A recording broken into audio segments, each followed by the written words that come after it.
되어져서 지금 박물관 팀이 만들어지고 지난달부터 박물관 포럼이라고 한 달에 한 번씩 시작하게 됐습니다. 오늘 두 번째 박물관 포럼을 시작을 합니다.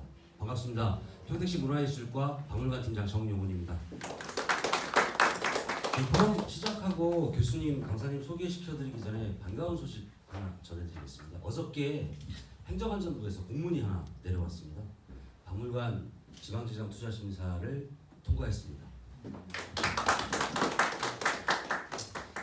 예, 오늘 강사님 소개시켜드리기 전에 오늘의 주제에 대해서 좀 말씀을 드려요. 여러분 평택을 너무너무 잘 아시죠? 제가 평택에 대해서 말씀드린다는 것은 어불성설이고요. 오늘 주제에 말씀드릴 것들은 오늘 이제 강사님께서 말씀해 주실 것은 팽성읍입니다. 예. 고려시대 이제 평택이라는 단어가 문에 처음 등장을 하고 평택현 관아, 그리고 옛날에는 그쪽이 하팔현이라고 불리우기도 했고요. 오랜 기간 그쪽 지역은 충청도였었죠. 그리고 일제강점기에 일본군이 주둔한 지역, 한국전쟁 이후에 미군이 주둔을 하면서 지금은 대한민국 최고, 아니 전 세계에서 제일 큰 미군 기지인가요? 예. 그것이 존재하는 팽성읍입니다. 그 팽성에 아주 중요한 근대 문화재가 아주 오래전부터 발견되어지고 있었죠.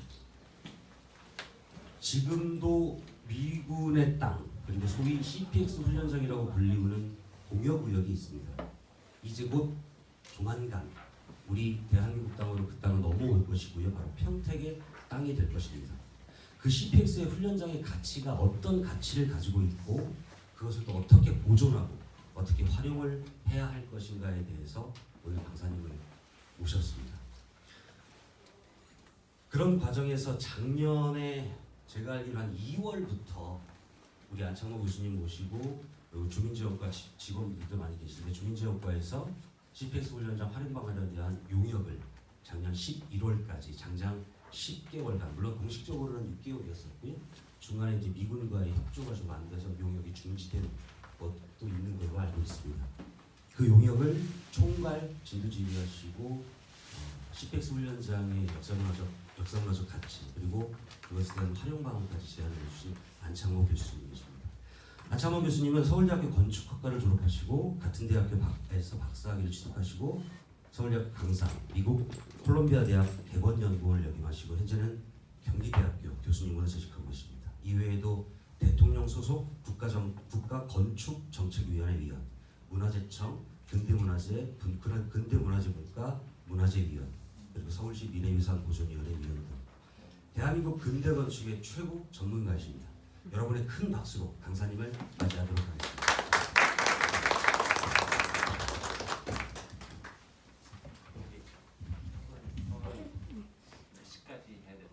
예, 교수님. 여기 계신 분들 괜찮으시면 6시까지도 괜찮은데 네. 질의응답까지 해서갖고 한 30분에서 40분, 1시간 30분에서 40분 정도 되겠습니다. 마스크 벗고 말씀드리겠습니다. 네, 굉장히 과하게 좋게 말씀을 해주셔서 성스럽고요. 저는 그 전공이 건축 역사인데요. 건축 역사 중에서도 근현대 건축 역사가 전공입니다. 그래서 아마 우리 근현대 유산들을 주로 다루는데 최근에 이제 그 이슈가 되고 있는 그 미군 기지 반환과 관련된 연구가 최근에 제가 가장 힘을 많이 쓰고 있는 부분입니다. 작년에는 이제 평택에 있는 그 CPX 훈련장에 관한 그 연구를 했는데 지금 현재 제가 소속되어 있는, 제가 회장을 맡고 있는 근대 도시건축 연구회에서는 지금 현재 미군 기지를 비롯해서 경기도 내에 있는 미군 기지에 대한 지금 현재 그 문화재적 가치에 대한 평가 작업을 지금 하고 있습니다. 지금 스탠리를 비롯해서 캠프 케이시, 캠프 모빌, 그다음에 모스 등 하고 있는데 향후에 지금 미군 기지의 반환과 관계없이 미군 측에서의 요구도 있어가지고 현재 미군 내에 있는 각종 시설에 대한 가치 평가 작업을 지금 진행하고 있거든요. 그거는 굉장히 바람직한 현상인 것 같아요. 그 이유 중에 하나는 미군 입장에서도 어떤 태도가 있는 거냐면은 예전까지 사실 우리나라를 적절한 대화 파트너로 인식하지 않았었죠, 사실은 미국이.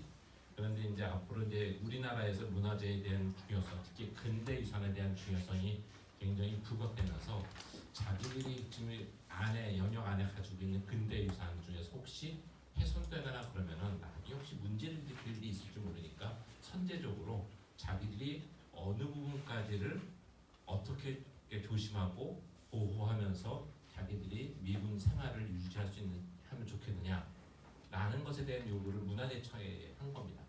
그러니까 이미 기존에 반환된 것도 가치 조사를 하고 있지만 아직 반환 여부가 확실하지 않은 이런 캠프 케이스 같은 경우는 굉장히 대규모로 아직도 사용되고 있고 반환 여부가 반환이 하면 안 될 걸로 전 제가 보기엔 예상이 되는 그런 곳에 대한 시설을 현재 조사를 하고 있는 거죠. 그런 차원에서 본다면은 사실 그러한 일이 진행되고 있는 와중에 제가 이제 그 평택 CPX를 가지고 말씀을 드리고 오늘 주제랑 연관시켜서 거기다가 어제 이제 좋은 소식을 들으셨다고 하는 그 내용까지 포함시킨다고 하면은 아마 이번에 만드는 평택의 박물관을 건립하는 것에 굉장히 중요한 테마 중에 하나를 그 전쟁 유산을 가지고 한번 특화시키면은 아직 다른 데서는 전국적인 차원에서 이거 같은 게 별로 없거든요. 보통 이제 지역 박물관이 있긴 하지만 지역의 역사가 때로는 전국의 역사의 심장이 되는 경우도 있잖아요. 그래서 지금 때가 굉장히 좋으니까 아마 그 전쟁 유산과 관련된 그런 테마는 평택이 캠프 험프리도 있고 그렇기 때문에 가져갈 수 있는 좋은 기회가 되지 않을까라는 생각이 들어서 오늘 제가 말씀드릴 내용은 CPX를 중심으로 말씀드리겠습니다만은 사실 며칠 전에 그 국회에서 전쟁 유산 보존에 관한 심포지움이 있었습니다. 그때 이제 가덕도 하고 지심도에 관한 얘기가 있었는데 지심도 사례하고 몇 가지를 조금 더 추가해가지고 제가 말씀을 드리면은 좋을 것 같아서 함께 말씀을 드리도록 하겠습니다. 제가 저기 저걸 동작하면서 말씀을 드려야 돼서 죄송한데 앉아서 말씀을 드리도록 하겠습니다.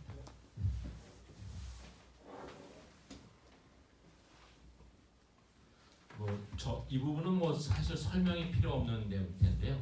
지금 보여주시는 고지도에서 보여주는 평택의 지리적인 조건, 굉장히 사방에서 그 물이 하나 모이는 곳이고 그러다 보니까 말 그대로 이렇게 습지가 발달된 지역이죠. 이 습지가 발달되어 있었기 때문에 농업을 근간으로 했던 조선의 역사에서는 굉장히 중요한 쌀 생산지이기도 했지만 바로 그러한 지리적 여건이 일제강점기에 이곳을 항공기지를 만드는 그런 하나의 거점 지역으로 생각하게 됐고 하는 계기가 됐고 그것이 미군이 이제 이 땅에 장기 거주하게 되면서 미군한테도 그것이 갖고 있는 잠재적인 가치가 굉장히 크게 부각되었던 것 같습니다.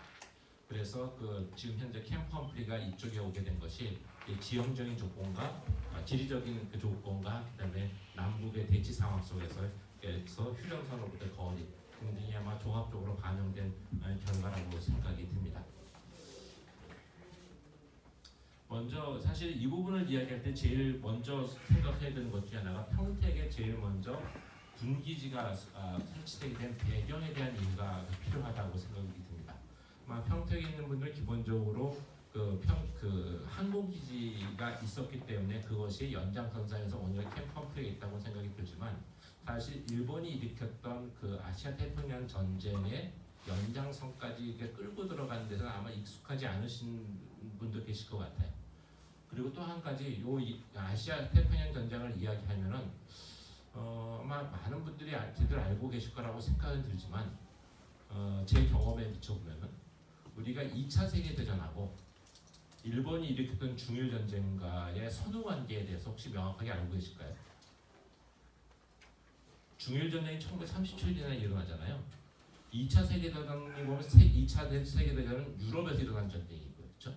중일전쟁은 아시아, 동아시아에서 일어난 전쟁이 나중에 1941년에 그 일본의 진주만 습격을 통해서 전쟁이 태평양으로 확전된 거죠. 근데 사실 보면은 우리가 나치에 대해서는 굉장히 나쁘다는 얘기를 워낙 많이 듣고 그 범세계적으로 지탄을 받고 있기 때문에 당연히 2차 세계대전이 먼저 있었을 거라고 생각하시는 경향이 있어요. 많은 분들이. 그런데 사실은 2차 세계대전을 선도한 전쟁이 중일전쟁입니다. 1937년에 중일 전쟁이 일어났고요. 그때 이미 일본은 독일과 굉장히 친하게 됐죠. 우리가 1936년에 있었던 굉장히 우리나라 사람들이 자랑스러워하는 사건이 있죠. 베를린 올림픽에서 손기정이 금메달 따잖아요. 마라톤에서. 그런데 1936년이 손기정 선수의 금메달도 중요하겠지만 사실은 또 하나 굉장히 중요한 사건이 있는 게 그때 일본이 아시아 국가 최초로 올림픽을 유치합니다.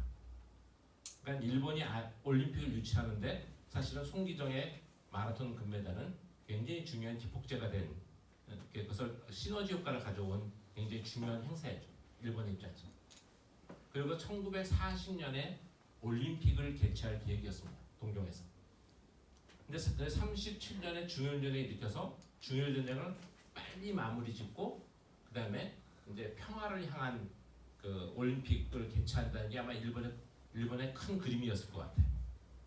그런데 일본이 중일전쟁에서 승장구를 하는 것을 보고 나중에 물론 독일도 계획을 세웠겠죠. 1939년에 독일이 폴란드 침공을 본격적으로 하면서 우리가 알고 있는 2차 세계대전이 시작되는 거죠. 그리고 나서 그 다음에 2년 뒤에 일본이 진주만을 1941년 12월 달에 폭격합니다. 그때까지만 하더라도 미국은 유럽 전쟁과 아시아 전쟁에 참전하지 않았었습니다. 그런데 진주만을 습격하면서부터 이제 미군이 본격적으로 참전하게 되고 더구나 양쪽에서 양대륙에서의 전쟁에 참전하면서 전세가 뒤집어지죠. 물론 전세가 뒤집어지는 데는 미국이 아무리 큰 나라이긴 했지만 사실은 두 지역의 전쟁을 동시에 수행할 능력은 없죠. 그래서 미국이 2차 세계대전과 아시아 태평양 전쟁을 승리를 이끄는 배경에는 사실은 소련의 그 참전이 있는 거잖아요. 그래서 소련과 미국이 한 편을 먹고 독일과 일본을 물리친 전쟁이 그게 아시아 태평양 전쟁, 아시아 쪽에서는, 그다음에 유럽에서는 그게 2차 세계대전이 되는 그것이 우리나라를 해방도 시켜줬지만 동시에 분단도 가져오고 오늘날 미군이 이곳에 장기 주둔하게 된 바로 그 백그라운드라고 할 수가 있습니다. 근데 그 전쟁의 상황을 보면은 1937년에 중일전쟁이 일어나고 나서 1939년에 평택에 일본 해군의 항공기지가 건설된다라고 여기 보잖아요. 여기에서 보시면. 근데 제일 처음에 사실은 우리가 일본의 한반도에 대한 식민 지배 역사를 살펴보면 잘 아시다시피 식민 지배와 함께 일본은 조선 회사라는 것을 발표했고 한반도의 식민 정책의 핵심은 1차 산업 중심으로 이루어지잖아요. 그래서 1차 산업 중심으로 이루어지기 때문에 산업화가 이루어지지 않았습니다. 조선 회사령이라는 것은 많은 분들이 이미 다 알고 계시다시피 한인 자본이 산업 자본이나 상업 자본으로 바뀌는 것을 억누르고 일본 자본이 한반도에 진출하는 것을 도와준 거잖아요. 그래서 우리나라의 전통적인 토지 자본이 산업이나 상업 자본으로 바뀌지 못하게 하는 구조적인 시스템을 구축하게 되는 거죠. 그런데 일본이 1931년에 만주 사변을 일으켜서 만주국에 괴뢰 정부를 만들고, 그다음에 37년에 중일 전쟁이 일으키면서 전선이 중국 대륙 깊이 들어가니까 이제 일본이 한반도에서 가지고 있었던 식민 지배 정책의 근본이 바뀌게 됩니다. 한반도를 농업국가 또는 1차 산업 중심의 국가로 해서 자원을 수출하고 자기들이 그 자원으로 생산한 공산품을 비싸게 팔아먹는 전형적인 식민지 경제 시스템을 가지고는 전쟁 수행에 돈이 너무 많이 듭니다. 일본에서 모든 걸 생산해서 먼 거리를 물류를 해서 중국 전선으로 들여보내는데, 그래서 제일 처음에 일본이 한반도에는 공업화를 해야겠다라고 해서 제일 처음 공업화를 시작한 것이 어느 지역이냐면 바로 동해안 지역이죠. 청진, 함흥, 흥남, 원산 지역에 대한 공업화를 시작하죠. 이 지역을 먼저 하는 이유는 일본의 서해안에서부터 다이렉트로 배로 물류가 가능하고 북한 지역의 동북 해안 지역이 지하정원도 풍부하고 전력을 확보하기에 굉장히 유리했기 때문입니다.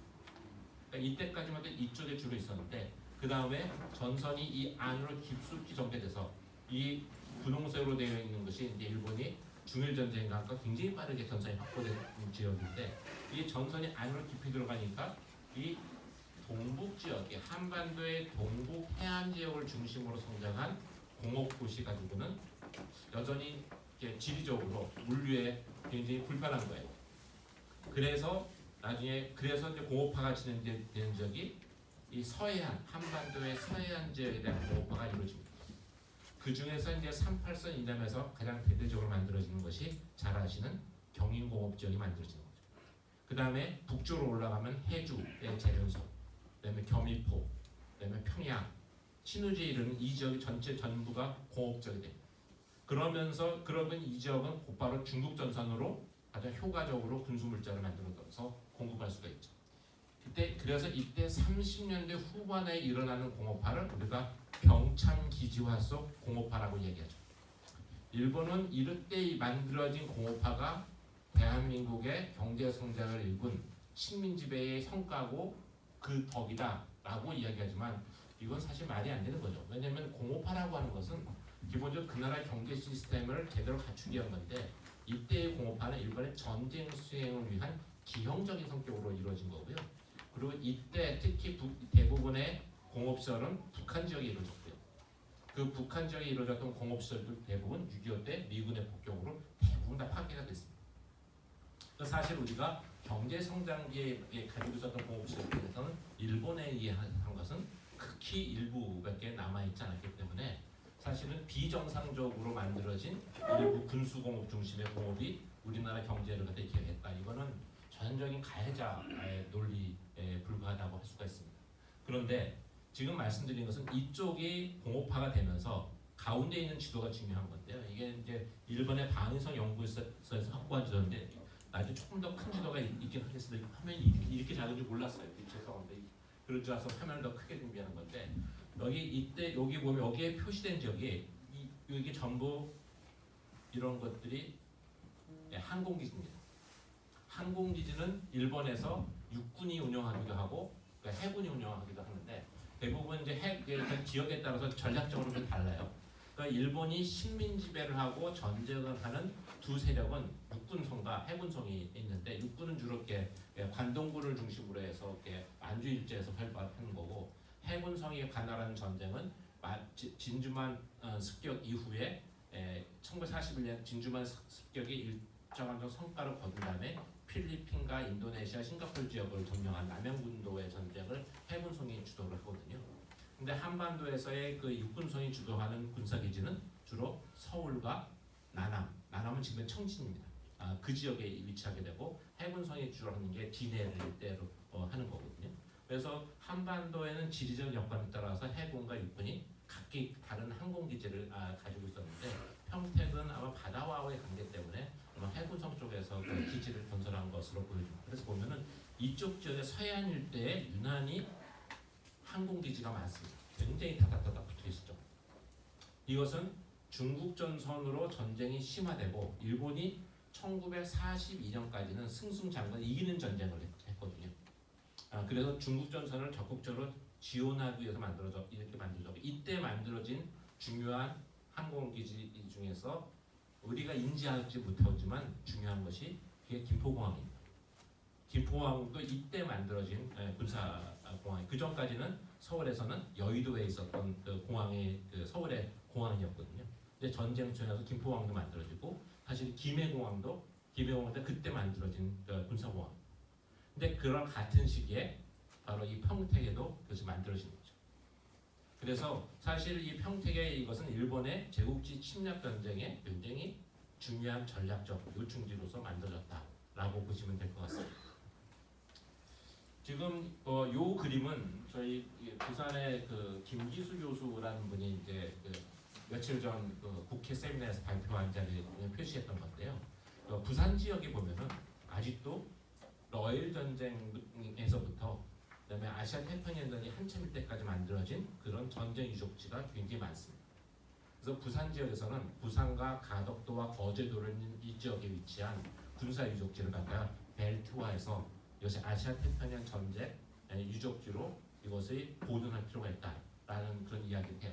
그러니까 사실 결론내게 말씀드릴 부분은 사실 이거는 부산 지역이니까 이렇게 이야기를 하지만 그리고 이제 경기도 같은 경우는 이제 경기도에는 미군기를 중심으로 이야기하지만 사실 이것은 전체를 서해안에 있는 항공기지와 그 이후의 도시의 변화라든지 그걸 전체를 묶어서 하나의 그림으로 읽어내는 지금 시도가 아직 되어 있지 않아요.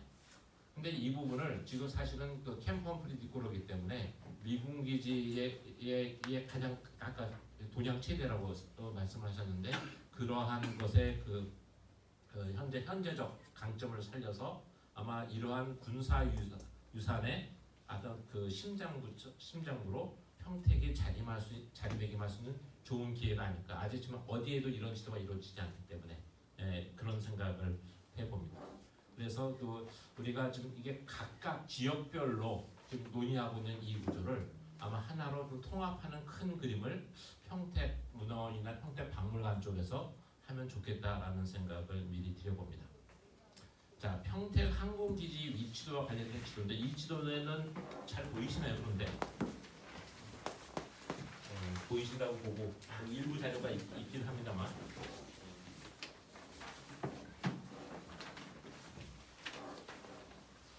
자, 이거 아마 이거는 흑백으로도 아마 보신 분이 아마 계실 텐데 잘 보시면은 여기 V자로 되어 있는 이게 활주로고요. 활주로 주변에 있는 조그만 이 점들 같은 거에 있는 것들이 비행기 경락고입니다. 이제 앞으로 이동하시는 분들 저는 이거 보면 해도 되니까. 더 빼도 돼. 앞으로 조금만 네, 그렇게 보시고요.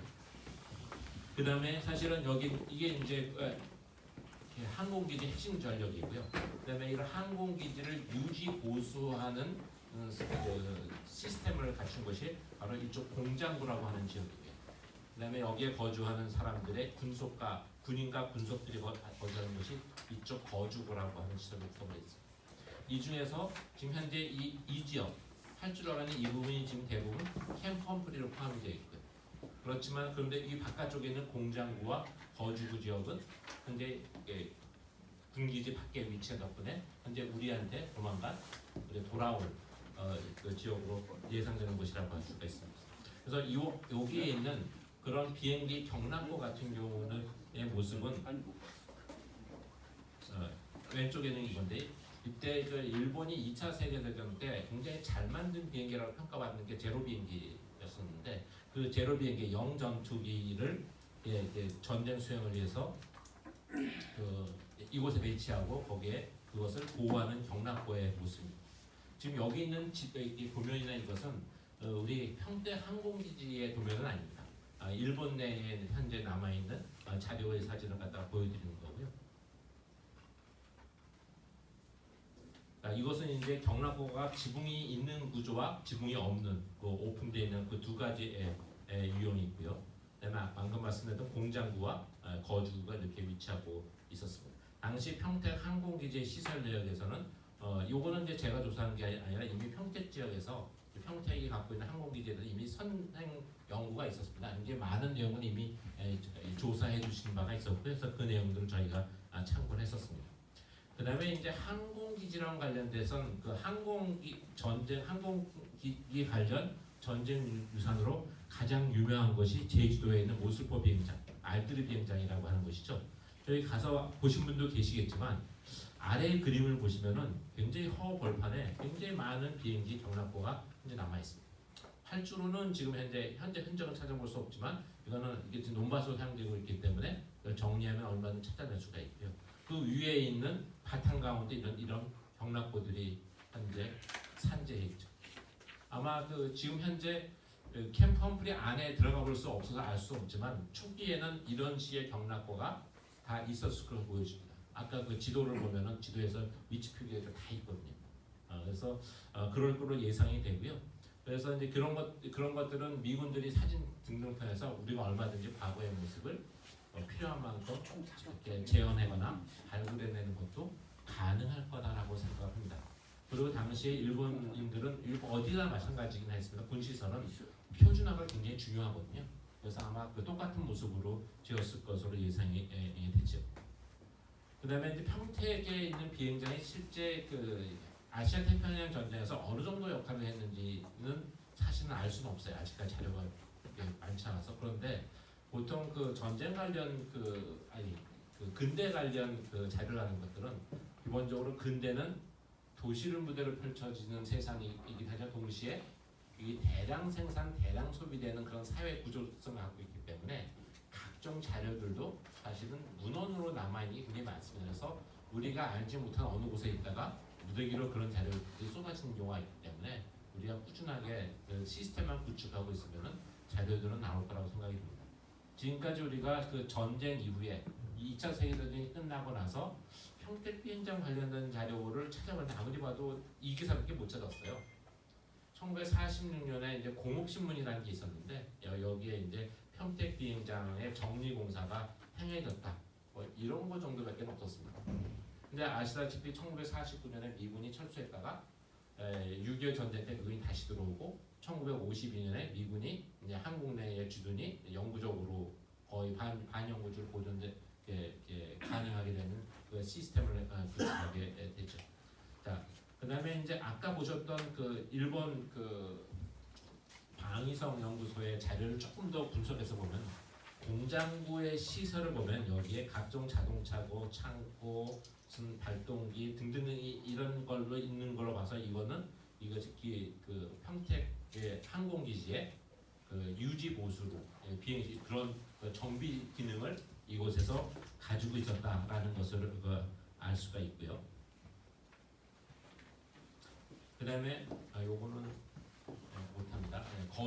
거주구는 이제 군인들과 군속들이 생활하는 곳인데 여기 보면은 각종 이제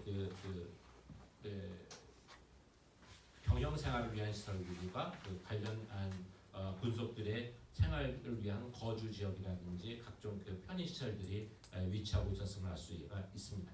당시 이곳 평택 기지에는 장교 10명의 병사가 약 142명 정도가 거주했다라고 현재 기록에는 있는 것 같습니다.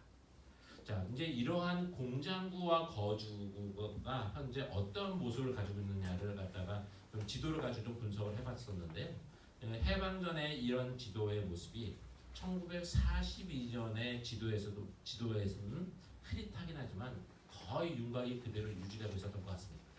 이 비행장의 흔적들. 근데 이 비행장이 이때 100% 완성됐는지 일부 완성됐는지 정확하게 이 사진 가지고는 알 수 없는데 아마 두개 100% 다 완성되지는 않았던 것으로 제가 알고 있습니다. 그 다음에 이제 1960년대의 지도를 보면 이 중에서 이쪽 항공 활주로가 아마 미군이 본격적으로 사용했던 것 같고요. 그다음에 공장구의 경우에는 보면 이 부분이 이제 공장구라고 말씀드렸는데 1946년 지도까지만 하더라도 원래 모습이 거의 그대로 남아 있었는데 1960년대, 90년대, 2000년대 보면 전체 윤곽은 어느 정도 계속 유지되고 있지만 이제 상당 부분에 이제 변화가 생겼다는 걸 알 수가 있습니다. 근데 이 부분들은 이제 앞으로 그 평택시에서 어떻게 이 부분에 접근하느냐의 문제일 텐데 이 당시의 공장구나 뒤에 나오는 거주구 같은 경우도 관련되는 그 지하 그 시설들이 일부 있을 수 있기 때문에 여기에 이제 대규모 이미 개발 공사가 행해진 곳은 어쩔 수 없지만 그렇지 않은 곳들은 발굴을 하게 되면은 웬만하면 기초나 그 지하에 유구들이 발견된 경우가 꽤 많습니다. 그래서 지금 현재 박물관을 준비하는 단계에서 이 사실 박물관이 물리적으로 박물관 짓는 것도 중요하지만 그 컨텐츠를 미리 확보하는 것도 굉장히 중요하기 때문에 사실은 이렇게 예측 가능한 상황 속에서는 그 컨텐츠를 발굴을 위한 그런 학예 조직이나 등등이 좀 제도 시스템을 갖춰가지고 아마 이것을 함께 진행한다고 하면은 이것이 평택 박물관이 오픈할 때 굉장히 중요한 그 한국 근현대사의 토픽을 선점할 수 있는 그 계기가 되지 않을까라는 생각을 합니다. 그리고 이러한 계획은 당연히 평택시 도시계획 차원에서도 지원이 이루어지고 행정 절차가 필요한 부분이라고 할 수가 있죠. 아까 말씀드렸던 이 부분이 그 공장구고 이 부분이 이제 그 거주구의 모습인데 거주구 모습을 조금 더 크게 살펴보면 사실은 이 거주구의 일부 지역이 이제 CPX 훈련장과도 일부 이제 겹치는 것으로 보여지는데 사실 이 부분은 조금 더 면밀한 검토가 향후에 더 지속되어야 될 것으로 보여집니다. 그리고 현재 이 상황에서 보시면 알겠지만 많은 부분들이 바뀌었을 것 같지만 특히 이 거주구 지역에는 지하 거주구도 있었고요. 그리고 방공호 등등 있었기 때문에 사실은 흔적이 좀 더 남아 있을 가능성이 있을 것으로 생각이 됐죠. 그리고 우리가 현재 자료가 확보되지 않은 부용산이 이 지역에서 포함되지 않았지만 부용산이라든지 선말산 같은 경우도 곳곳에 방공호가 발견되고 있기 때문에 사실은 이런 것들은 아마 충분히 그 자료를 모으겠다고 노력을 하면은 아마 충분히 확보가 되지 않을까 싶은 생각을 할 수가 있습니다. 이 거주구의 일부였던 CPX 훈련장 같은 경우에 잘 아시는 훈련장 벙커의 외부의 모습과 내부의 모습인데요. 그때 저희가 연구하면서 밝혀낸 굉장히 중요한 성과 중에 하나는 처음에 벙커고 지하 벙커이기 때문에 당연히 땅굴을 파듯이 파서 만들었을 거라고 생각을 했는데 이 안에 구조를 살펴보고 지표의 지하로부터의 깊이라든지 등등을 보니까 이것은 지하를 파서 땅굴 파듯이 만든 것이 아니라 개착식으로 열어서 파고 위를 위장하듯이 덮어서 만든 거라는 사실을 밝혀낼 수 있었고요. 또 하나는 일제 강점기에 만들어진 시작된 항공기지의 지하 방공호 시설이었지만 이 시설을 미군이 계속 이용하면서 시설을 확장해왔다는 것을 알 수가 있었습니다. 그래서 여기 보면 반원형으로 되는 아치형의 구조를 갖고 있는 이 구조물들은 일본군이 만든 방공호지만 이 안에 들어가 보신 분은 아실 거예요. 이게 굉장히 넓은 장방형의 평면 구조를 가지고 있지. 이 중에서 특히 이런 것들은 프리스트레스 콘크리트 보호 같은 건데 이거는 미군이 시대에 확장해서 만들었던 거예요. 그래서 이것이 일반적인 일제 강점기의 전쟁 유산과 또 다른 것은 일제 강점기의 전쟁 유산이기도 하지만은 해방 후에 냉전기에 미군이 지속적으로 사용해 왔고 그 역사의 일부가 바로 옆에 캠프 험프리에서 이어지기 때문에 이게 네거티브 헤리티지이긴 하지만 일제 강점과만 관련되는 것이 아니라 우리의 현대사와도 연결되는 그런 전쟁 유산이라는 측면에서 좀 더 적극적으로 해석할 여지가 있는 거죠. 보통 이제 이 일제 강점기에만 머물러 있으면은 사실 이것이 현대사와 연결되지 않기 때문에 이것의 보존과 활용 등등에서 약간 여러 가지 조금 현실적인 장애물이 존재하는 게 사실이거든요. 근데 그 부분에 있어서는 평택은 다른 지역보다는 조금 더 이것에 적극적으로 접근하는 것이 가능한 여건을 가지고 있다라고 생각을 할 수가 있습니다. 보통 이제 지난 저희가 연구하면서도 기본적인 말씀드렸지만 근대 역사 유산의 가치는 이 CPX 훈련 유산인 경우는 일제 강점의 이게 네거티브 헤리티이긴 하지만 방금 말씀드린 것처럼 오늘날까지 이어지는 그리고 우리의 냉전의 현장의 역사이기도 하고 그리고 이러한 역사는 사실은 우리의 특히 평택이라는 지역 그다음에 우리 대한민국의 국민들의 삶 전체에 굉장히 강한 영향을 미쳤던 전쟁 유산이고 아직도 살아있는 그 현장이기 때문에 우리의 그 근현대사를 증거하는 굉장히 중요한 예산이고 그래서 가치는 굉장히 높다고 생각합니다. 특히 이제 우리가 앞으로 지향해야 될 가치는 냉전이 아니라 평화이고 궁극적으로 우리는 내부적으로 통일이겠죠. 그래서 냉전을 넘어서 평화를 향한 메시지를 전하기에 이러한 CPX 훈련장은 굉장히 좋은데 이 CPX 훈련장이 평화에 관한 메시지를 전할 때 아마 가장 큰 힘이 된 것 중에 하나가 저는 캠프 험프리의 존재일 거라고 생각이 듭니다. 바로 우리는 우리를 지켜주는 미군 기지이기 때문에 항상 고맙다는 표시가 하지만 이것이 평화를 향한 메시지는 우리 내부적 메시지뿐만 아니라 전 세계를 향한 메시지가 되고 이 전 세계를 향한 메시지는 또 우리와는 또 다른 메시지를 읽어내는 사람들이 존재할 거거든요. 그래서 사실은 이 평택이 이 주제를 가져와야 될 경우에는 이 주제는 아마 우리 국내에서도 굉장히 독보적인 위치를 점하게 되겠지만 아마 동북아시아나 세계사적으로도 굉장히 중요한 그러한 전쟁 유산의 심장부가 될 수 있고 그러한 연구를 아마 지속적으로 꾸준하게 끌고 갈 수 있지 않을까라는 생각을 합니다. 자, 이거는 이제 강당산에 있는 지상부에 있는 구조물에 대해서 저희가 조사를 했던 건데 이거는 뭐 여러분들께서 많이 쉽게 보실 수 있는 시설들이기 때문에 따로 큰 설명은 필요 없을 거라고 생각이 듭니다. 그런데 이런 것들을 보면은 무슨 생각을 하시냐면 가서 보면은 건물들이 그렇게 멋있는 건물들이 없어요. 그렇죠? 어떻게 보면 초라해 보이기도 하죠. 그럼 이런 것들을 보존할 필요가 있을까? 이렇게 생각하시는 분이 있는데 그러한 왜 많은 분들이 그런 생각을 하게 되냐면 우리가 사실은 전쟁 유산을 이야기할 때 보통 이제 제가 전쟁 유산이라고 표현하지만 우리가 유산이라는 것을 이야기할 때 보통 유산이라고 표현도 잘 안 하죠. 문화재라고 표현하죠. 근데 문화재라는 말의 단어에 사실은 좀 모순적인 이게 모순이라고 할까 약간 좀 충분치 않은 점이 있습니다. 왜냐하면 문화라는 표현은 기본적으로 긍정적인 이미지를 가지고 있죠. 그렇죠?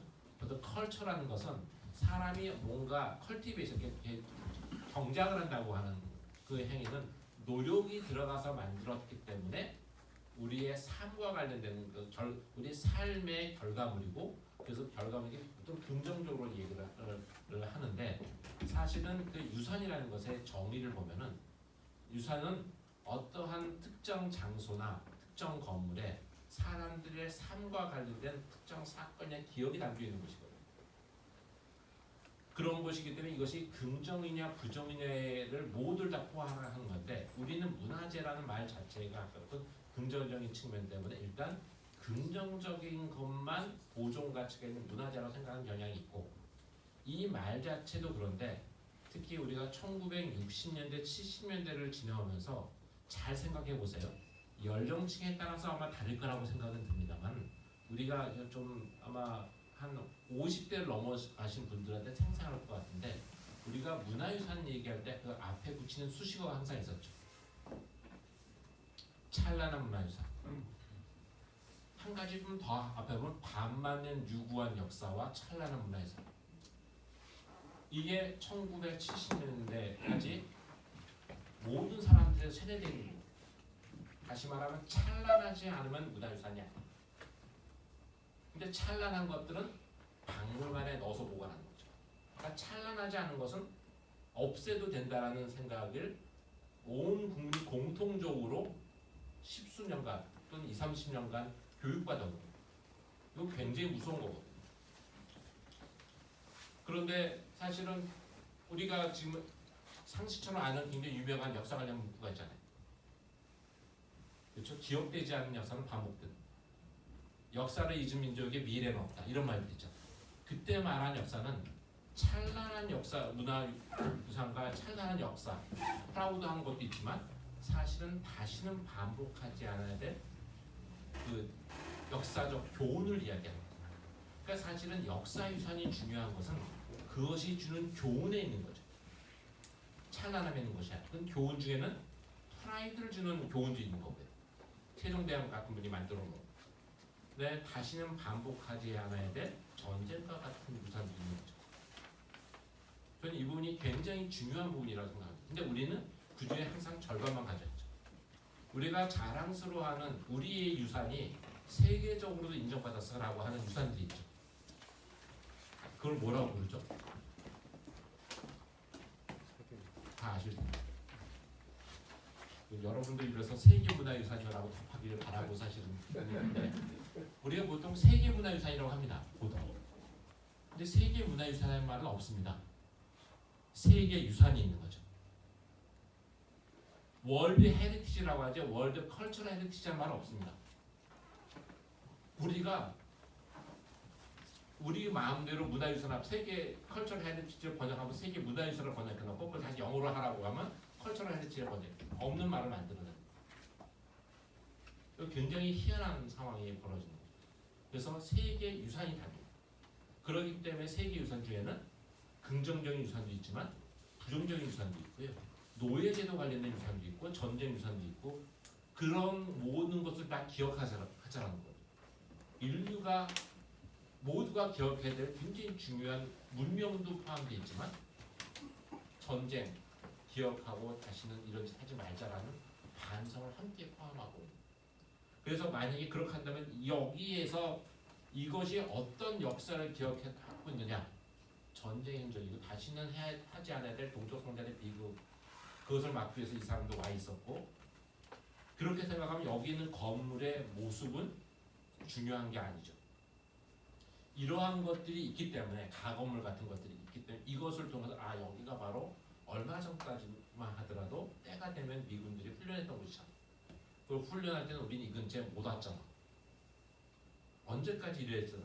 다행히 지금 돌려받았지만 다행히 이게 왜 어떻게 돌려받았지?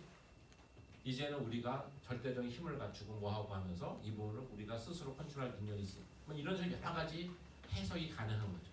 이 부분을 대한 태도도 우리 너희들의 할아버지 때는 이랬었는데 나이가 들면서 시간이 지나면서 어떻게 달라지겠다라는 것을 보면은 우리 후속세는 그 다음을 생각할 수 있겠죠. 그런데 이런 것을 이거 별로 아름답지 않는데 이런 가공물 컨테이너 같은 걸 없애버리지 뭐. 이거 나중에 뭐 하나 갖다 줄게. 이렇게 되면은 이제 그 기억에 우리가 우리 역사의 기억의 이 저장소인 이런 흔적들은 사라져버리고 말. 그래서 이러한 것들을 볼 때는 사실은 아까 말씀드렸다시피 이 모습으로 겉 표면으로 하는 거예요. 그러니까 우리가 근대 유산과 관련되는 이야기를 할 때 근대 유산을 보호하는 등록문화재라고 하는 것은 기본적으로 그것이 모습이 예쁘고 잘생겨서 문화재로 하는 것이 아니라 그것이 담고 있는 기억이 중요해서 그것이 교훈이 중요해서 우리가 문화재를 합니다.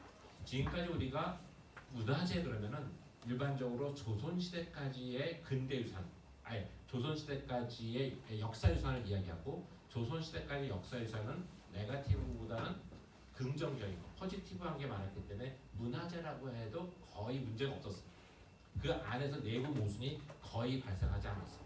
그럼에도 불구하고 사실 그 안에서 네거티브한 게 있습니다. 예를 들면 삼전도비 같은 게, 그렇죠?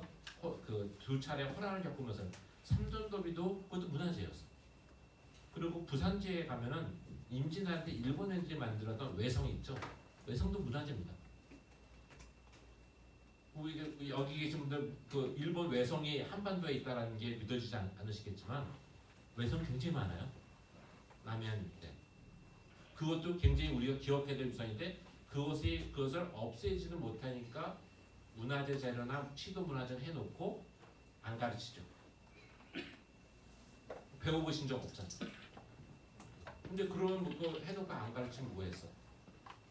그런 일들이 있는 것 같아요. 그래서 저는 개인적으로는 문화재라는 말 자체, 문화재청이라는 말도 사실 좀 바뀌어져야 된다고 생각합니다. 그러니까 유산청이라든지 뭐 이런 식으로 바뀌어야지 문화재라는 말 자체가 착시 현상을 일으키는 것 같아요. 그래야지 우리가 좀 더 앞으로는 산업화 시대의 유산도 있고 민주화 시대의 유산도 있고 여러 가지 훨씬 더 다양해지고 그 안에선 지금까지의 네거티브 헤리티지는 우리와 일본의 관계가 많고 또는 우리와 북한의 관계가 많지만 이제 민주화 시기 같은 경우는 우리 내부의 문제도 있습니다. 아주 흥미로운 것 중에 하나는 그래서 남산에 있는 옛날에 중앙정보가 있었던 거 아시죠? 중앙정보부의 그 흔적들은 보존해야 될까 말아야 될까요? 해야 됩니까? 네, 그러면 해야 되는 분들은 그런 왜 해야 된다고 생각하실까요?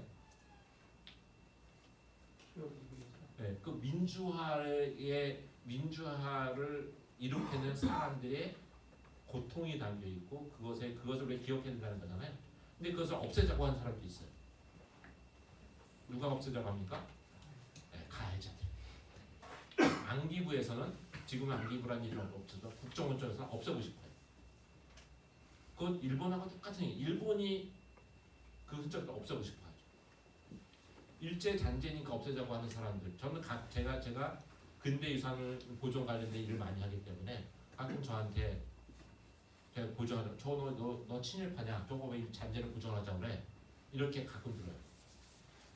근데 그 논리는 사실은 조금만 생각해 보면은 반론을 제기하는 게 무지 쉽습니다. 저희가 그것을 보존하자는 게 그것을 자랑스러워해서 보존하자는 게 아니잖아요. 그것이 갖고 있는 역사적 교훈을 얻자고 하는 거죠. 근데 만약에 저게 일제 잔재면은 일본이 우리를 침략했다는 것의 증거물인데 증거물을 없애주면은 가해자들 좋겠습니까? 피해자들 좋겠습니까? 아니 가해자는 아베가 좋아하는 거죠. 그럼 아베가 좋아하는 일을 하는 사람이 친일파입니까? 아베가 싫어하는 일을 하는 사람이 친일파입니까? 아베가 좋아하는 일을 하는 사람이 친일파네요. 그러면 저는 없애자고 하는 사람이 친일파죠. 그렇잖아요. 사실은 이러한 친일과 일제잔재 문제는 굉장히 다양한 방법으로 등장하기 때문에 각각에도 대비할 필요는 있는데 어쨌든 문화재라는 표현은 장기적으로 우리가 다시 바꿔줘야 되는 일이에요. 문화재청에서도 그것을 고민한다는 얘기를 들었어요. 문화재청이란 말을 계속 가져가요. 사실 문화재청이란 말은 그 문화재는 일제강점기에 만들어진 말이거든요. 자, 지하 벙커를 실태 조사했을 때 아까 제가 이제 우리가 일제강점기 때 만들어진 것도 있고 있지만 해방 이후에 미군이 사용하면서 만들어진 것도 있다고 했는데 조사에게 아직도 이게 전체 정밀 실체 조사를 할 수 있는 상황은 아니었기 때문에 약실을 치겠을 때를 보면은 지금 이게 좁고 길게 돼 있는 구조물들은 일제강점기 때 만들어진 거고요. 그 면 단위로 넓게 만들어진 것은 이게 CPX 훈련을 할 때 여기가 좀 헤드쿼터 같이 사용되기 때문에 넓은 공간들이 만들어진다. 그러니까 이것들을 이게 구조를 파악하고 지표면에 보니까 현장 조사를 면밀하게 해보니까 아 이것은 기본적으로 그 일제강점기 때 만들어진 것이 아니라 그 연속선상에서 계속 사용되고 있었구나라는 것을 알 수가 있었고 그것의 건축물의 구체적인 구조적 특성도 저희가 파악할 수 있었습니다. 이 사항은 요즘 일반 시민들이 들어가 볼 수 있나요? 안못 들어가요. 여전히 계속 했는데 아직 반환이 안 됐습니다. 아직 반이 안 네. 됐군요. 사실은 이분들은 아마 영상 작업도 있기 때문에 아마 그 사용할 수 있으면 얼마든지 홍보는 가능할 거라고 보여지고요. 안에 물리 상황은 생각보다는 나쁘진 않습니다. 이렇게 안에가 묻어지고 하지만은 노후가 되기 전에 얼마든지 보강을 통해서 충분히 활용할 수 있는 방법이 있을 거라고 생각합니다. 그리고 잘 아시다시피 평택에는 그 선말산의 구용산 등의 이제 많은 시설들이 일부 더 있는데 그동안 많이 나왔기 때문에 더 안 나올지도 모르지만 사실은 좀 더 지하를 발굴하면 의도치 않았던 곳, 예상하지 못했던 곳에서 또 나올 가능성은 여전히 있다라고 생각이 듭니다. 이걸 잠깐 보시면요. 우리가 이제 일본과 관련된 전쟁 유산이 현재에도 꽤 많이 남아 있습니다. 사실은 이게 전체적으로 보면 이 땅에 일제 강점기에 일본에 의해서 만들어진 전쟁 유산이 일본 본토하고 우리하고 비교하면 우리가 일본보다 더 많은 것 같아요. 제가 용산기지 그 일을 하고 가덕도나 단적 평택 그것을 포함해서 할 때 보면 일본에 있는 많은 그 전쟁 유산들을 가서 보면은 생각보다 일본은 별로 많지 않습니다. 그 많지 않은 이유는 일본이 2차 세계대전에서 패하고 나서 아시아 태평양전 패하고 나서 미국에 의해서 이제 전쟁할 수 없는 나라로 만들어지면서 군부가 가지고 있었던 그런 재산들을 민간한테 불화하거나 주어서 남아있는 게 거의 없어요. 오히려 옛날 문화재 안에 있었던 군시설 같은 경우는 현재 남아있는 경우가 있는데 우리처럼 어느 하나 특정 시설들이 집단적으로 남아있는 경우가 많지 않은데 부산 지역 같은 경우는 굉장히 많은 군시설들이 지금도 남아있습니다. 그 많이 남아있는 이유는 사실은 이 대마도와 여기 한반도의 남쪽 이때 여기 있는 대한해협이 해군이 지나가는 군사적 노충지이기 때문에 이 길목을 장악하는 게 굉장히 중요하거든요. 특히 누구를 향해서 그러겠습니까? 러시아를 견제하는 데 굉장히 중요하다고. 그래서 러일 전쟁 때 사실은 이쪽에 있는 그 가덕도 여기인데요. 가덕도의 포대 같은 경우는 러일 전쟁 때 이렇게 만들어졌고 그 혁혁한 공가를 세운 곳이기도 합니다. 그 러일 전쟁 때 입증된 전략적 가치를 나중에 이 부분에 아시아 태평양 전쟁에서 만들게 됩니다. 물론 그 전에도 사실은 1차 세계대전이 끝나고 나서 1차 세계대전이 끝나 전 세계가 이제 더 이상 전쟁이 없었으면 좋겠다라고 해서 당시에 세계 여러 나라가 군축 회의를 했습니다. 군축 회의를 하게 되면 당시에 군축의 핵심은 뭐냐면 해군력을 조절하는 거였었어요. 왜냐면 그 당시에는 외국과의 전쟁의 핵심은 해군력이었거든요. 육군으로 대한 항공전력이 없던 시절입니다. 그러니까 해군의 전력을 전체적으로 줄이는 게 굉장히 중요하다 보니까 일본의 입장에서는 그럼 해군을 줄이면은 지상의 전력은 괜찮았거든요. 그랬을 때 해군 전력을 군함수나 항공모함의 보유대수를 줄이게 하니까 육군의 바닷가에 있는 포대들을 증설하기 시작합니다. 그래서 한반도의 남쪽 이 일대에 많은 포대들이 이때 만들어요. 그러니까 1904년, 1920년대, 그다음에 30년대에 걸쳐서 이 포대들이 만들어집니다. 이 중에서 지금 이제 가장 잘 남아 있는 것이 이쪽 그 외양포에 있는 가덕도인데 이 가덕도에 있는 포대가 지금 그 가덕도 신공항을 만들면서 지금 없어질 위기에 처해 있습니다. 그래서 며칠 전에 했다고 하는 그 국회에서의 전쟁유산 보존에 관한 그 세미나도 가덕도의 신공항이 이곳의 그 전쟁유산을 없애면 안 되는 쪽으로 만들어가기 위한 방법이었습니다. 그다음에 이제 이 지역에 그 부산 지역에도 여전히 저령도 포대라는 것은 그 영도를 말합니다. 부산의 영도 지역에도 포가 남아 있는 거고요. 보통 그다음에 이제 제주도 지역에는 여기와 또 다르게 이제 그 진지동물들이 남아 있죠. 그다음에 이제 제가 오늘도 이렇게 잘 모르실 것 중에 하나가 지심도인데요. 이 지심도 거제도에서 갈 수 있는 그런 그 조그만 섬인데 이 지심도 전체가 전쟁 유산이 한 세트가 완벽하게 보존된 지역이 있습니다. 이 부분을 가지고 좀 이렇게 추가로 설명드리려고 합니다.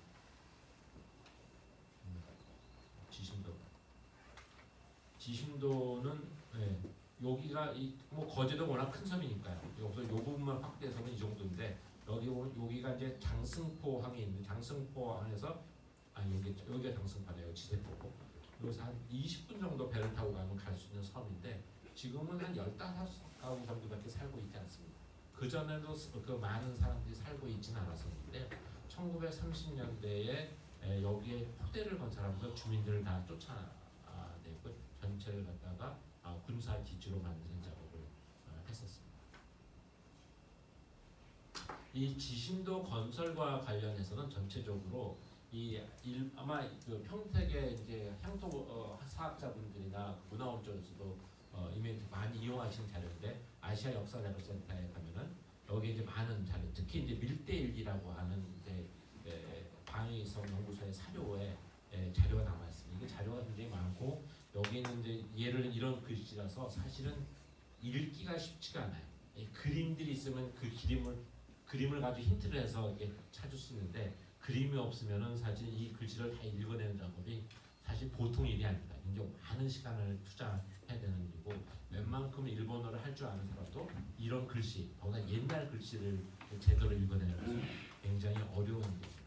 당시 어쨌든 이 아시아 역사자료센터의 자료를 분석해서 이거는 이제 이지영 박사라고 그 부산대에서 박사학위를 받은 분이 논문에서 밝혀낸 자료인데요.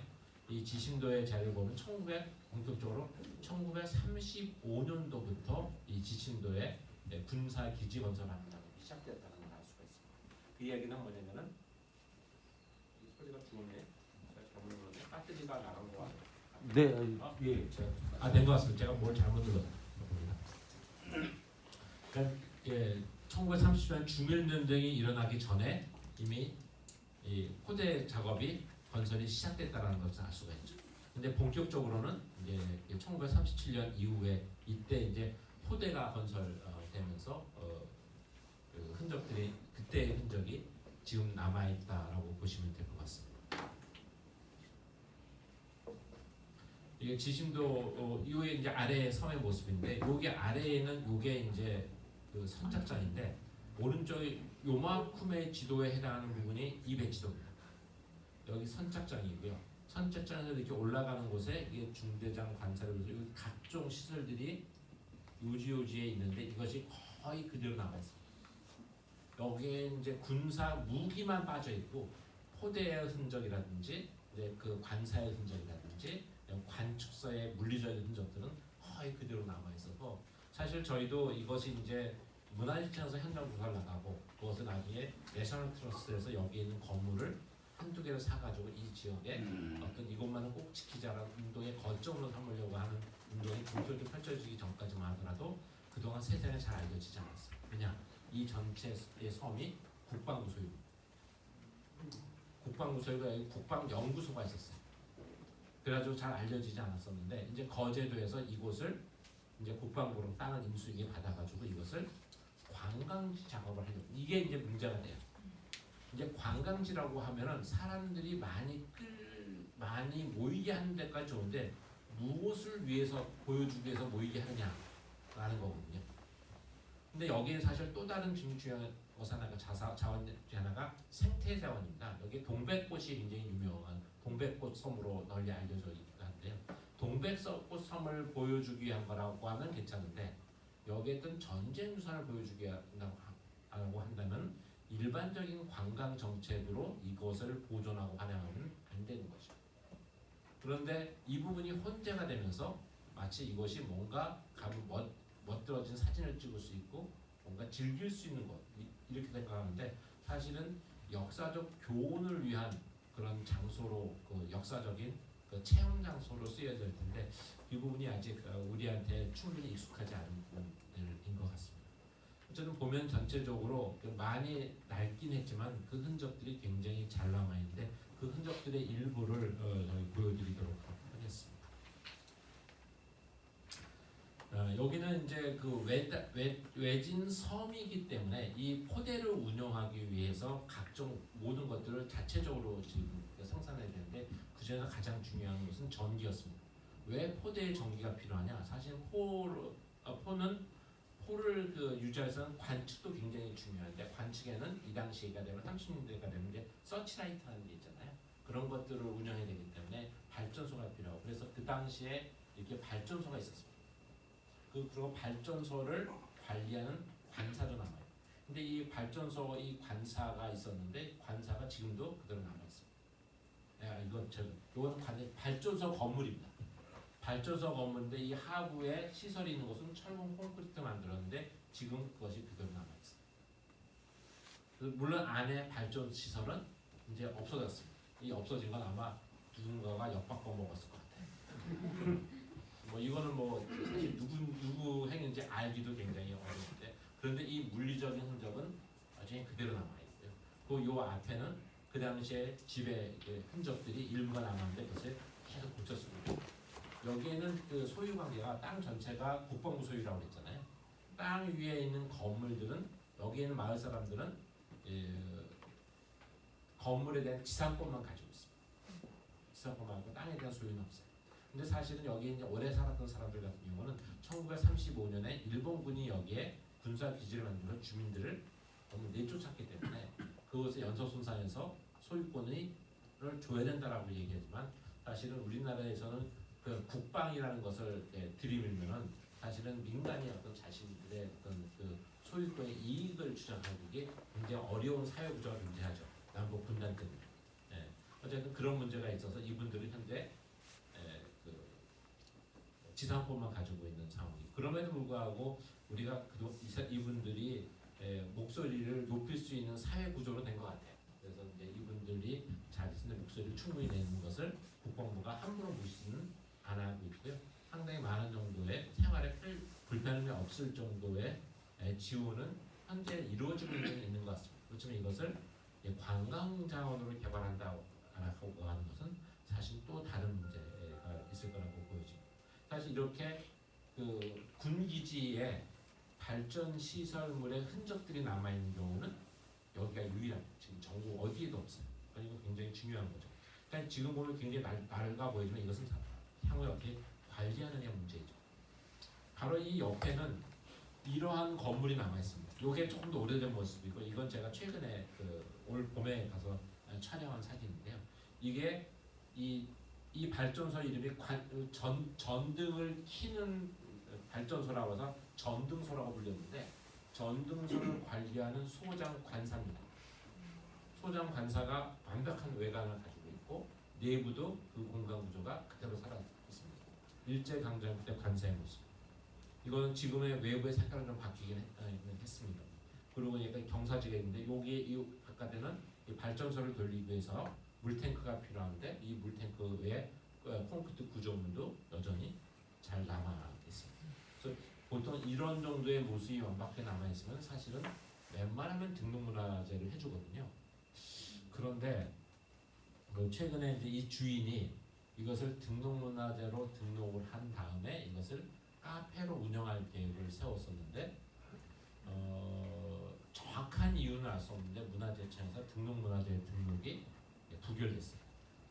최근에 그것은 아마 이곳이 그 카페로 개발되는 것에 대한 그 적절하지 않다는 판단이 있었는지 모르겠지만 겉으로 표면으로는 문화재로서의 등록문화재로서의 가치에 대한 소명이 다소 부족하다라고 하는 것이었는데 사실은 여기를 가본 사람들 같은 경우 근대 건축 전문가는 물론 다른 사람들도 보면은 이건 생태 환경이나 아니면 근대 전쟁 유산의 전체적인 완결성 측면에서는 사실은 지심도만한 것이 없다고 지심도 전체를 이게 하나의 전쟁 유산 구역으로 묶어서 면으로 관리해야 된다라는 얘기들을 하고 있는 지역입니다.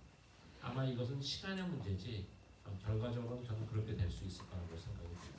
그래서 사실은 이제 이런 것들을 보면은 저는 제가 바람이 있다면은 그 평택 박물관이 이러한 전쟁 유산과 관련되는 한국에서 연구나 전시의 심장부 역할을 한다고 하면 사실은 평택 안에 있는 연구도 일차적으로 가장 중요하겠지만 사실 전국에 있는 그런 유산들에 대한 리서치 작업도 선도하거나 함께하는 작업들을 진행을 하는 것도 굉장히 중요하다고 생각합니다.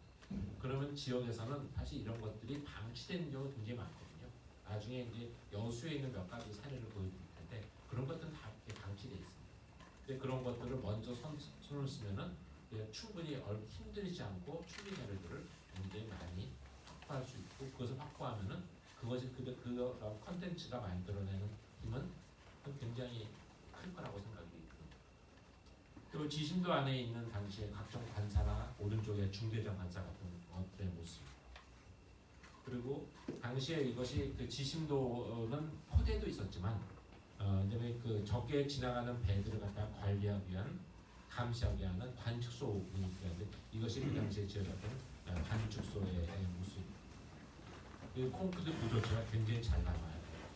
이러한 관측소는 사실은 우리뿐만 아니라 이 아까 지도에서 보여드렸습니다만 그 건너편에 있는 대마도 같은 거의 똑같은 모습의 그런 군사시설들이 굉장히 남아 있습니다. 그리고 정도의 차이가 있지만 경기도 이론에도 보면은 군사력 요충지에 이런 식의 지하 벙커 같은 것들이 부분적으로 남아있는 적이 파주나 이때까지 여전히 있습니다. 이게 내부의 모습이고요.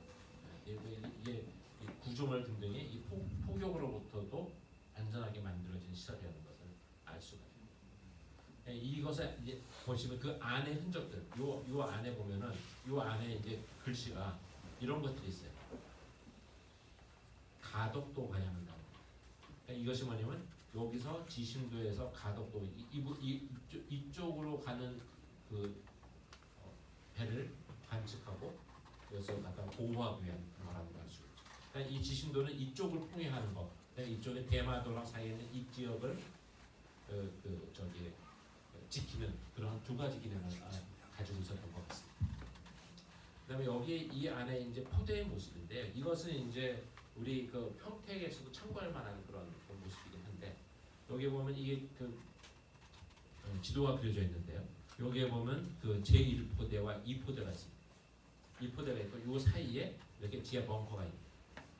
지하 벙커 안에 양쪽에 출입구가 있고 가운데 이런 식으로 이게 탄약고가 위치하고 있는 것인데 탄약고 내부에 있습니다. 이것도 마찬가지로 만드는 방법은 이제 상부를 절토를 해서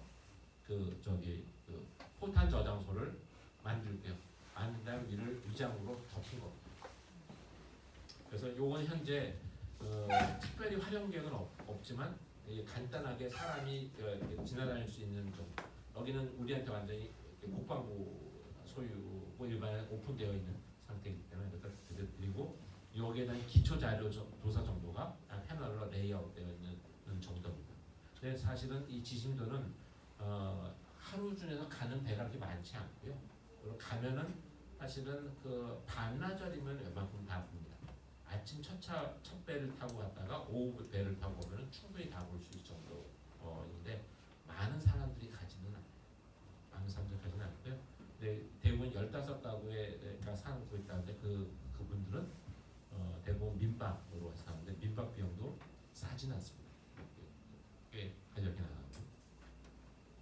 여기 이제 도판의 모습인데요.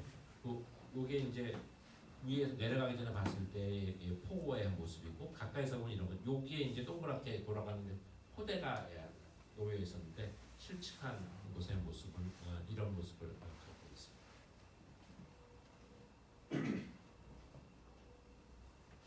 요게 굉장히 흥미로운 부분인데요. 이 모습은 그 뭔가 그 커다란 시설이 들어가 있던 것처럼 보여요. 일반적인 포탄과는 좀 달라 보여요. 사실 전 여기서 처음 봤는데 이게 서치라이트를 낮에는 서치라이트를 넣어두고 밤에는 꺼내서 그 서치라이트를 비추는 장치입니다.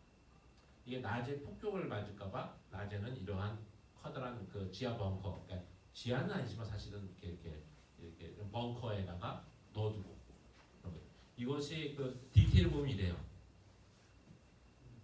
굉장한 콘크리트 덩어리가 굉장하죠.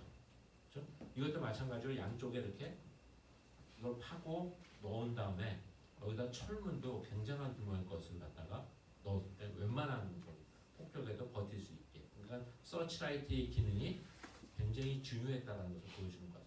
그리고 아까 보여드렸던 그 전등소, 이 발전소도 사실은 이 서치라이트를 운영하는 게 가장 핵심적인 기능이었던 것 같습니다.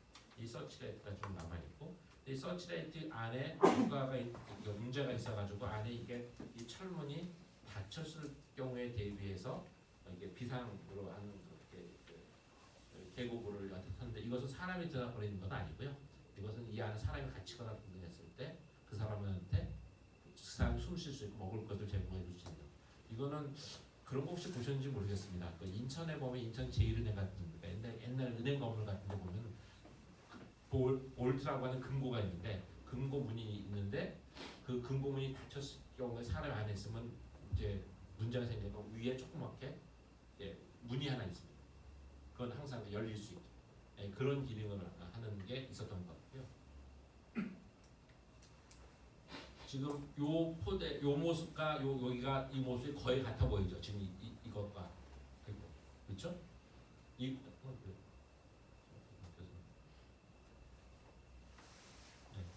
이거 왜 이렇게 계속 넘어가나?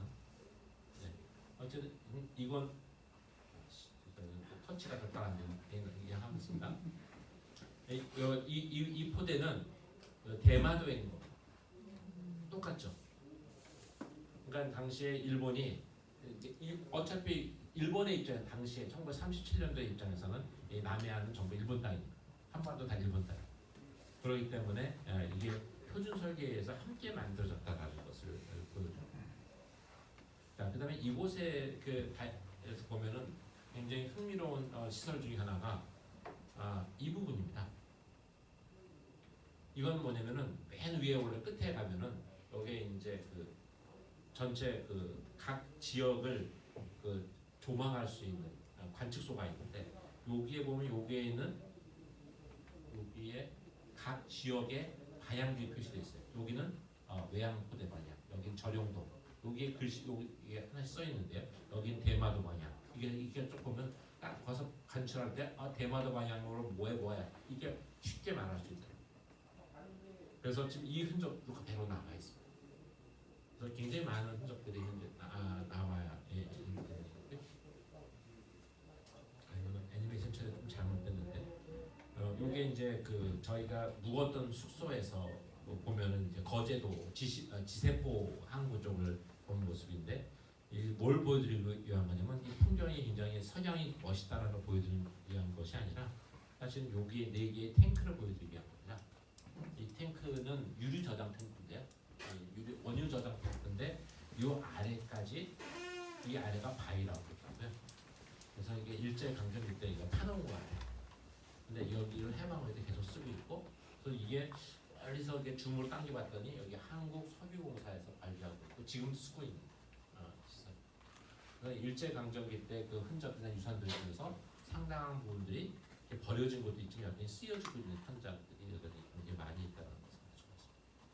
그리고 이번 제가 슬라이드를 제가 제대로 정리를 못 해왔는데 이거 일반에 널리 알려지지 않았지만 배를 타고 오다가 보니까 여기 섬 중간중간에 관측소나 토대로 보이는 흔적들이 또 남아더라고요. 슬라이드 사진 제대로 정리했습니다. 여기까지가 지심도에 관한 거고요. 그 다음에 저희가 이제 연구를 진행하면서 그 외국의 사례를 갖다가 저 조사를 몇 개 했었는데 국내외 사례를 우리 국내 사례 중에 가장 널리 알려진 것은 제주도 진지동굴일 것 같습니다. 진지동굴 같은 경우는 제주도라는 땅 자체가 화산섬인데 굉장히 흙이 이렇게 강도가 약하기 때문에 화기에 굉장히 좋아요. 그래서 굉장히 많은 진지동굴들이 만들어졌는데 그 모슬포항의 그런 그 해군 공군 기지도 굉장히 중요하지만 수많은 그 미로와 같은 그 진지동굴이 굉장히 많이 남아 있는데 그 중에서 가장 유명한 것이 이 진지동굴이 평화박물관으로 사용되고 있는 시설입니다. 근데 우리한테 직접적으로 참고가 될 만한 것 중에 하나는 사실은 그 대만에 있는 겁니다. 대만도 일본의 그 식민지였었고 대만도 이제 바닷가에 있다 보니까 이제 일본이 이제 전제 남해군도의 그 해군 중심의 그 전쟁을 수행할 때 굉장히 그 전략적으로 중요하게 다뤘던 곳인데 여기에 남아 있는 이 그 옛날 벙커를 보면 이 벙커의 모습이 지금 현재 아까 보여드렸던 평택에 있는 그 지하 벙커 중에서 일본군이 만든 거, 미군이 만든 거 말고요. 그때의 공간 구조랑 굉장히 유사합니다. 유사한데 이 시설들을 외부를 좀 정비하고 내부를 건축 스튜디오 또는 영상 작업을 하는 디지털 미디어 제작자들의 그런 그 작업 공간으로 바꿔서 사용하고 있는 모습을 볼 수가 있습니다. 이거는 건축 잡지에 소개된 예인데요. 그 외부의 환경을 정비하고 내부에는 이런 전시 공간과 작업 이렇게 미디어 아트 전시 공간으로 사용하고 있는 모습을 보여줍니다. 이건 이제 내부의 단면, 그러니까 평면과 단면 등의 모습이죠. 요즘 특이한 사례는 이제 프라하에 있는 건데 이것도 이제 방공호긴 한데 이거는 그 당시에 반려동물 화장장으로 사용된 예입니다. 이게 사실은 그 저희 세대는 야, 반려동물 화장장을 갖다 이렇게 전자유적지에 한단 말이야. 라고 하는 게 좀 굉장히 좀 안 맞을 텐데 신세대인 경우는 충분히 해줄 수 있지 이렇게 생각할 수도 있을 것 같아요. 그리고 또 하나는 어떤 것도 있냐면은 사실은 이게 이러한 유산을 어떻게 활용하느냐 할 때 우리는 가장 적합한 거 어떤 걸 하나만 찾아오지만 유산을 어떻게 관리하고 활용하느냐의 문제 핵심적인 것 중 하나는 그 유산의 희소성입니다. 먼저 유산이 하나밖에 없는 것과 10개, 20개 있는 것은 사실은 보존과 보존의 방향이나 활용 방향이 굉장히 큰 영향을 미칩니다. 굉장히 여러 개가 있으면은 그 활용 방법에 대해서 굉장히 여유로워지죠. 원형을 꼭 복원하는 것은 반드시 있지만은 적극적으로 우리가 상상할 수 없을 정도로 모습을 바꾸는 것도 가능합니다. 그런데 하나밖에 안 남았다. 그러면 그것을 보존하는데 굉장히 엄격하고 활용하는데 굉장히 엄격하죠. 원형 보존을 강하게 유지하게 되죠. 그래서 우리가 어떤 보존이나 활용을 얘기할 때 근대 유산은 보존과 함께 활용이 굉장히 중요하다. 이게 거의 일반적인 표현이긴 하지만 그것이 딱 굉장히 희소한 데 하나밖에 없다. 그러면은 그것을 보존하는 것은 근대 유산 여부를 떠나서 원형이 유지가 절대적으로 필요합니다. 근데 개수가 많아지면은 선택의 폭이 넓어집니다. 그렇기 때문에 방공호 같은 경우는 방공호니까 모두 다 똑같은 정도로 활용이 된다라고 하는 것이 아니라 어떤 것을 원형을 보존하고 어느 부분 어디까지 활용의 빈도를 이렇게 허가해 줄 것이냐 이런 부분을 결정하는 게 굉장히 중요하죠. 그래서 이거는 저희 같은 기성세대 입장에서 보면은 사실은 야 이거 반려동물 화장장까지 쓸 수 있대. 이거 괜찮네. 이렇게 생각하는 사람들도 있을 수 있다라는 거. 이거는 사실 굉장히 규모가 커서요. 꽤 많은 설비들이 있는 것 같습니다. 자, 그 다음에 이제 이거는 어떤 시설이냐면은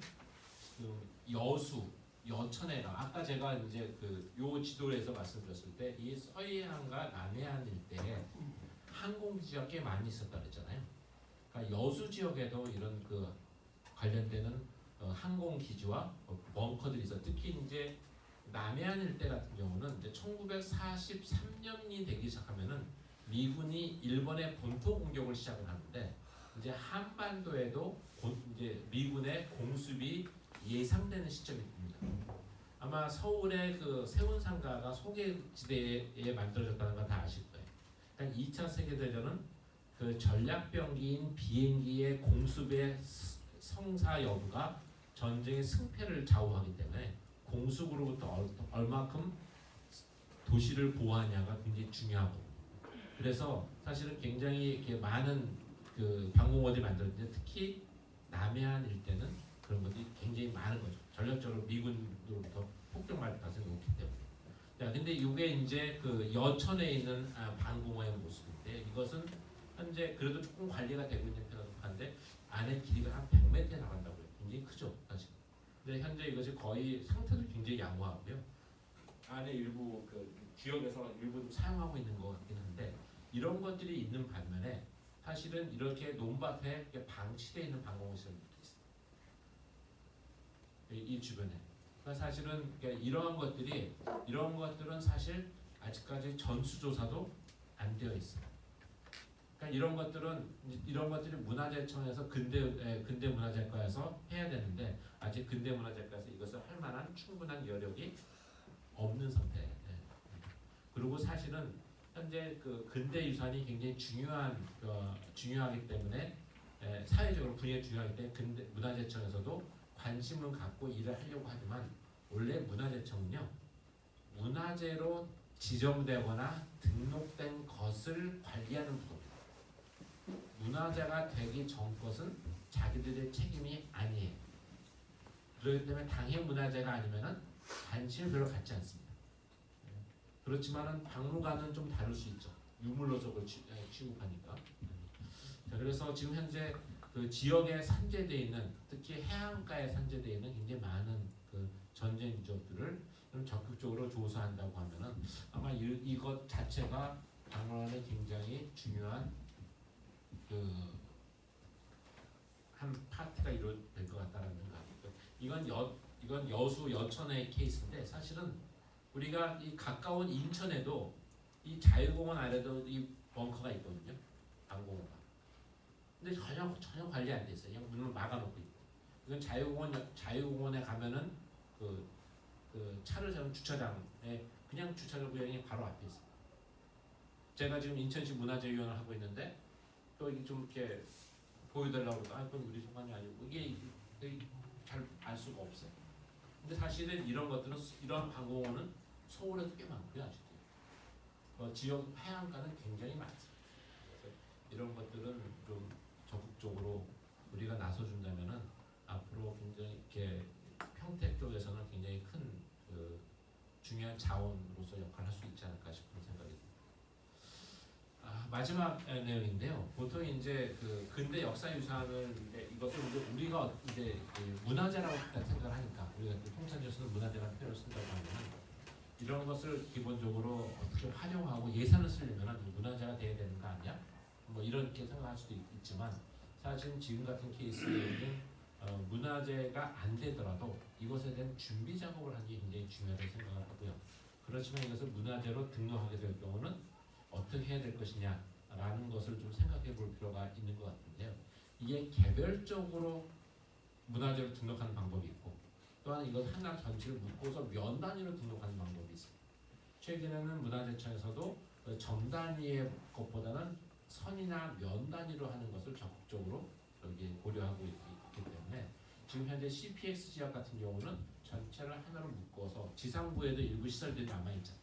이것을 면 단위로 하는 것을 추진할 수도 있겠다는 생각이 들고 사실 면 단위로 하게 되면은 이것을 어떻게 하느냐에 따라서 근대 역사 문화 공간 지원 사업도 문화재청이 상근하거든요. 그래서 그런 것들도 이렇게 준비 여하에 따라서 한번 시도해 볼 수 있지 않을까라는 생각도 듭니다. 그런데 기본적으로 근대 유산으로 등록하기 위해서는 소유자의 동의가 필요한데 지금 현재 우리한테 소유주가 넘어오지 않은 상태에서는 이제 그 미군의 동의 또는 국방부의 동의를 어떻게 얻어내냐가 관건입니다. 근데 이 부분은 사실은 그 문화재 파트에서 할 수 있는 부분은 넘어서는 그러니까 평택시가 갖고 있는 시 안에 미군 관련 부서가 있다고 들었는데 이것이 사실은 요즘은 이제 우리나라의 저기 국력이 커지면서 미군이 한국 정부나 한국 지방 정부를 옛날처럼 대하지 않기 때문에 어떤 일정한 지렛대를 가지고 있다고 치면 그 지렛대를 가지고 우리가 서로 윈윈하는 방향으로 그 상호 협의를 통해서 뭔가를 만들어낸다고 하면은 사실은 굉장히 중요한 새로운 문화재의 등록과 유지 관리의 모델을 만들 수 있지 않을까. 그리고 이것을 만약에 한 번만 성공하면은 이 앞으로 이런 유사한 일을 하는 데 있어서 굉장히 다른 지역을 선도하는 그런 역할도 할 수 있지 않을까라는 그런 생각을 합니다. 그래서 전체적으로 이 지역의 유산 같은 경우는 전보다는 가능하면 면 단위로 하는 방법을 추진하면 좋겠다라는 생각. 그리고 이것을 시작으로 먼저 선수를 쳐서 타 지역, 경기도를 넘어서 해양 전국에 있는 버려져 있는 근대 유산에 대한 그 연구 작업을 지원하거나 공동으로 진행하면서 그것을 선도해 나갈 수 있으면 좋지 않을까라는 생각이 듭니다. 네, 조금 빨리 끝나긴 했는데 제 얘기는 한 이 정도에서 마쳤습니다. 네, 감사합니다. 혹시 제 강의를 마쳤는데 질문이나 그냥 마음 놓고 그리고 오늘 요 얘기지만은 꼭 이 이야기가 아니라 근대 유산 전반에 관한 얘기는 뭐 자유롭게 물어보셔도 제가 100% 답을 해드린다는 보장은 없는데요. 아는 범위 내에서는 제가 충분히 답을 드리도록 하겠습니다. 예, 궁금하신 거나 이제 또 질문이 또 많으실 것 같은데요. 예, 한 번씩 좀 말씀을 좀 해주시면. 질문. 네. 선생님 아까 말씀하신 쪽에 문화재청은 등록문화재 이후에만 이제 거기서 소관이라고 말씀을 하셨는데 그럼 그 이전에는 각 지방 자치단체에서 관리를 하나요? 어떻게 되나요? 사실은요. 그러니까 일단 문화재에는 두 가지 종류가 있습니다. 지정문화재하고 등록문화재. 근데 지정문화재는 쉽게 생각하면은 훼손하면은 형사처벌을 받는 문화재 보호제도예요.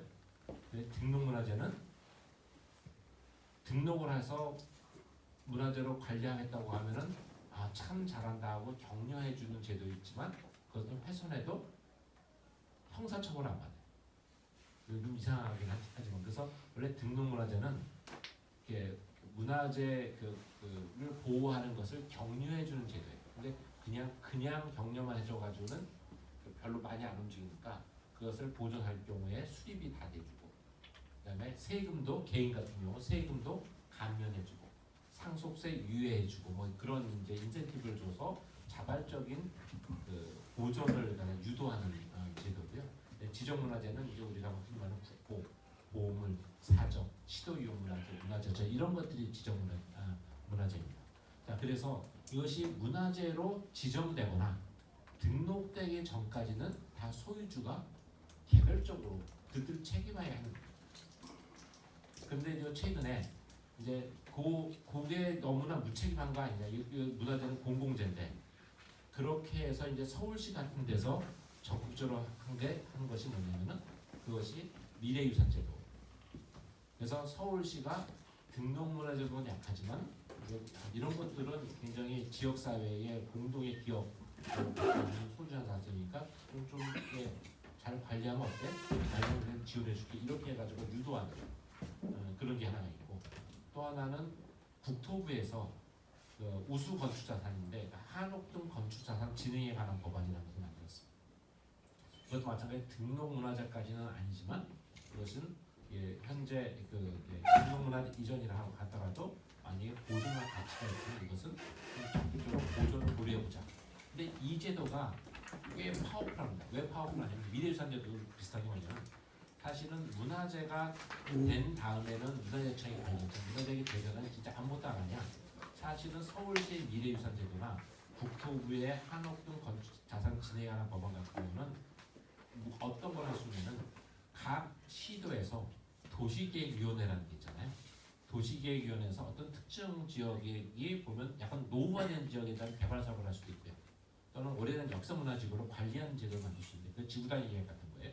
그걸 수립할 때 여기에 미래유산이나 우수건축자산이 있어? 그럼 요거는 가능하면은 좀 이렇게 보호하면서 도시를 개발하도록 하지라고 하는 계획을 하는데 반드시 참고하도록 하는 제도. 그러면 도시계획위원회에서 하는 지구단위 계획이라는 건 어떤 파워가 있냐면은 사실은 일반 개개의 건축 행위를 규제하는 건축법에서는 해결할 수 없는 문제도 해결하게 됩니다. 그래서 요 지역의 전체의 이 하나의 필지인데 이 안에 이 정도 지역에 보존해야 될 건물이 있어. 그러면은 이것은 문화재가 아니지만 이것은 지역의 역사적인 기능을 보존합시다. 잘못 눌렀나 보네. 네, 보존 좀 이해 들리시죠? 네.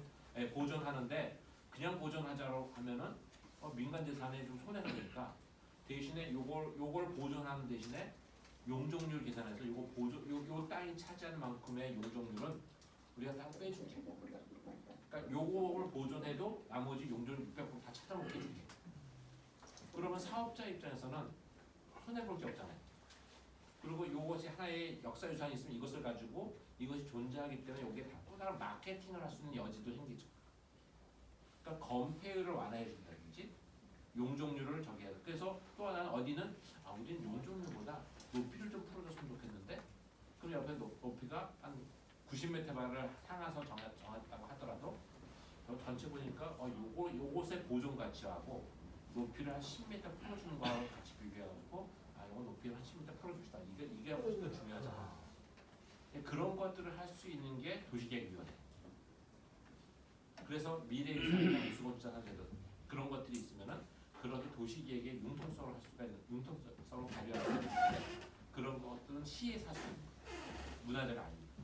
그러니까 이 얘기를 제가 해줄 수 있는 건 제가 서울시 도시계획위원도 오래 했었거든요. 그래서 제가 서울시 도시계획위원회를 하면서 했던 일이 뭐냐면 역사도시관리 기본계획을 세웠었어요. 그때는 박원순 시장 때. 그래서 사대문 안에 역사도시관리 기본계획을 쭉 보니까 사대문 안에 같은 경우는 건물이 한 220동 정도가 문화재는 아닌데 요 정도는 그냥 없앨 수는 없겠다. 그래서 이 건물들 리스트해놓고 그것을 철거하겠다고 들어오면은 보존을 위한 권유를 하거나 그것이 포함된 개발 사업을 하면은 개별적인 건물을 개별적으로 대처하기는 어려운데 그 건물을 포함하는 지역을 개발하겠다고 하면은 나머지 부분의 인센티브를 통해서 요거는 보존하는 방법을 권유하거나 하는 것들이 가능하게 돼요. 서울시에서 그게 성공한 예가 몇 사례 있습니다. 그러면 그렇게 되기 이전에 파괴되는 것도 많겠어요. 많습니다. 그런데 이런 얘기하면 이게 이상하다 생각하실지 모르겠지만 근대라는 시대, 제가 이제 근대를 전공하니까 근대라는 시대는 대량 생산, 대량 소비 시대거든요. 사실 굉장히 많이 한꺼번에 생산되기 때문에 그 뭐가 좋다고 하더라도 그 모두를 보존하는 것은 굉장히 어렵습니다. 그리고 모든 걸 다 보존한다고 하면은 그 도시가 지속 가능할까요? 사실 다 보존은 못하거든요. 뭐 다행인지 불행인지 모르지만 이미 많이 없어졌고요. 남아있는 것 중에서 진짜 옥석을 가리는 작업이 사실은 중요합니다. 근데 옥석을 가리는 작업에서 굉장히 중요한 것은 전문가의 판단도 중요하지만 그것과 관련된 시민사회단체의 기업이나 공동의 노력이 굉장히 중요한 필요성입니다. 제가 근대유산에 대한 이야기를 항상 하는 게 뭐냐면 근대 이전의 건축유산은 대부분 가치평가가 완료된 게 많죠. 근대 이전 조선시대 것 같습니다. 근데 근대기의 건축유산 같은 경우는 가치평가가 완료된 것이 아니라 가치가 아직도 계속 형성 중에 있는 거죠. 근데 중요한 것은 가치가 형성 중에 있는데 그 가치 형성의 주체가 바로 우리죠. 너무나 당연한 얘기지만 역사유산이라는 것은 기본적으로 그것이 갖고 있는 이 시대의 공동의 기억을 우리 후손들한테 어떻게 넘겨줄 것이냐인데 그 기억이 성공적으로 후손들한테 전해지는 것들은 굉장히 그것이 많을수록 귀중한 역사유산이 되는 거고 그것이 이 당대에 끝나면은 사실 보존 가치가 없게 되는 거죠. 그렇기 때문에 사실은 이게 일종의 건축유산이라는 것은 사람들이 지금의 우리는 이 당대 우리들의 논리로 보존하지만 이것의 중요한 것은 어떤 기억을 담아서 후손들한테 전해주면은 그 그들한테 우리의 메시지가 전해질 것을 고민하면서 만든 거고. 그러니까 어떻게 보면은 세대 간의 우리가 제너레이션 갭 얘기 많이 하지만 그것을 연결해서 브릿지 같은 역할을 하는 것이 역사유산이고 특히 근대유산. 바로 다. 역사유산은 뭐 100년, 200년이라고 하면 근대유산은 1, 20년의 차이니까. 그러니까 제너레이션 갭을 메워주는 브릿지 같은 역할을 하는데 그런 것의 가치를 만드는 주체가 우리이기 때문에 근대유산에 우리가 어떻게 취급하느냐가 그것을 우리가 어떻게 얼마나 보존할 수 있느냐의 가장 핵심적인 관건이라고 생각합니다. 말이 좀 길어서 죄송합니다. 예, 또 예. 그 최근에 미군 부대 내의 문화재 지정과 관련돼서 좀 고민을 하고 있거든요, 지역사회에서. 네. 그래서 지금 혹시 그 미군 기지는 이제 소유권이 미군과 국방부와 이런 여러 가지 국가적인 관계가 있잖아요. 그래서 혹시 문화재 종류가 다양하지만은 그 미군의 합의를 통해 가지고 우리 한국하고 문화재 등록한 건이 있나요? 사례가? 지금 미군 기지로 사용하고 있는 것 중에는 없는 것 같아요. 그건 없는 것 같고 지금 현재 그 가장 앞서 있는 곳이 그 용산인데 용산 같은 경우는 제가 전수조사를 했는데 약 그 공식적인 건 아니에요. 공식적인 건 아니지만 약 한 100개 안팎 정도가 그 등록문화재 이상급의 가치가 있고 제가 보기엔 사적급 가치가 있는 게 한 20건 정도는 사적급적 가치가 있는 것 같아요. 근데 이것은 사적 가치 있지만 그것을 갖다가 먼저 사전에 지정해버리면은 공원화에 문제가 있기 때문에 사실 그걸 아직 다 100% 돌려받지는 못합니다. 그래서 어느 시점에 어떻게 지정하느냐가 지금 현재 문화재청과 공원화 계획을 담당하는 국토부 사이에서의 중요한 현안입니다. 그런데 이제 문제는 근데 거기는 용산은 그렇게 걱정하지 않아도 되는 것이 용산공원 특별법이 있어서 거긴 새로운 건물을 짓지 않겠다라는 게 명확하거든요. 그러면 홍대로 파괴 가능성이 많으니까 좀 더 시간 여유가 있는데 근데 그 최근에 제가 관계 갔던 것 중에서 원주의 캠프로운 같은 경우는 거기 굉장히 좋은 것들이 많던데요. 캠프로운 같은 경우는 그리고 잘 아시는 부평 캠프마켓 같은 경우는 굉장히 시끄럽죠. 굉장히 시끄럽고 특히 캠프로운 그게 아직 시끄러운 것 같지는 않은데 캠프마켓 부평 같은 경우는 굉장히 시끄럽고 환경단체와 문화재 사이에서 반려구 굉장히 심합니다. 근데 그 부분에 있어서 사실은 저는 문화재청이 조금 적극적으로 개입을 했으면 싶은데 문화재청이 적극적으로 개입은 안 하더라고요. 니들이 결정해서 보존하겠다고 하면 문화재 등록을 검토해줄게. 이 정도. 소유주와 합의를 해가지고 하나? 네, 그렇죠. 원래 공공이 소유한 것은 직권으로 할 수도 있다고는 해놨는데 잘 안 하죠. 아마 여기 계신 분 중에서 최근에 청주시청사 철거 문제 혹시 아시는 분 계시나요? 네, 그 청주시청사가 대표적인 그런 케이스죠. 그거는 시에서 이전 시정부에서는 보존하겠다고 했고 보존을 전제로 신시청사 건립 계획을 세웠어요. 안도 만들었는데 시정부가 바뀌면서 시장이 바뀌면서 그걸 없애겠다고 하는데 사실 그 전에 이전 시정부가 그걸 보존하는 데 결정적인 영향을 미친 것 중 하나가 문화재청이 당시에 이것으로 보존 가치가 있습니다. 가능하면 등록을 해주시라고 권유를 했어요. 그래서 가치가 있구나. 그럼 우리는 이거 가치가 있구나. 굳이 필요 없지. 우리 보존하겠습니다. 그리고 이제 그것을 보존하고 새 건물을 지으면은 등록을 하겠죠. 그렇게만 남았다고 생각했는데 시장이 바뀌면서 이게 확 상황이 달라졌고 그래서 이제 시민사회단체가 건축사를 지금 난리가 났죠. 근데 실제로 그 정도가 됐으면 문화재청에서는 개입을 해야 될 것 같잖아요. 당연히. 근데 개입을 안 하죠. 정부 눈치를 보는 거죠. 옛날에 딱 한 번 개입했던 적이 있습니다. 그게 뭐냐면은 서울시에서 서울시 신청사를 지을 때 구청사를 갖다가 철거하려고 했어요. 근데 그때 그게 등록문화재가 됐거든요. 근데 등록문화재는 아까 말씀드렸다시피 소유주가 보존하겠다고 하면 격려해주고 인센티브를 주지만 소유주가 부셔도 법적으로 제재할 방법이 없어요. 그러니까 서울시가 그걸 아니까 오세훈 시장이 부셔버리는 절차에서 평가대로 됐다. 일부 부서졌다. 근데 이것은 진짜 중요한 문화재였기 때문에 겉으로는 등록문화재지만 사실 등록문화재 이상의 가치가 있는 거였기 때문에 문화재청에서 이제 여론도 심상치 않고요. 그래서 그때 문화재청이 할 수 있는 게 뭐냐면 문화재 가지정이에요. 문화재 가지정을 하면은 6개월 동안은 이것은 문화재랑 동등한 취급을 받고 6개월 내에 이거 진짜 가치가 있는지를 판단하는 절차를. 그래서 이거 이렇게 중요하면은 이건 이거 사정할래. 너희 더 이상 사용하려고 주신 거 다시 원상복귀해. 그렇게 되니까 이제 지금까지 그런 근대 유산을 가지고 그렇게 한 예가 없었거든요.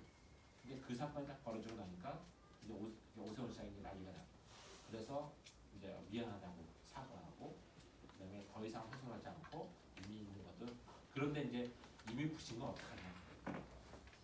요거는 마저 부시고 이게 이제 마저 부시고 대신 이제 똑같은 거를 지하에다가 복원할게요. 그렇게 해서 이제 문제를 해결했죠.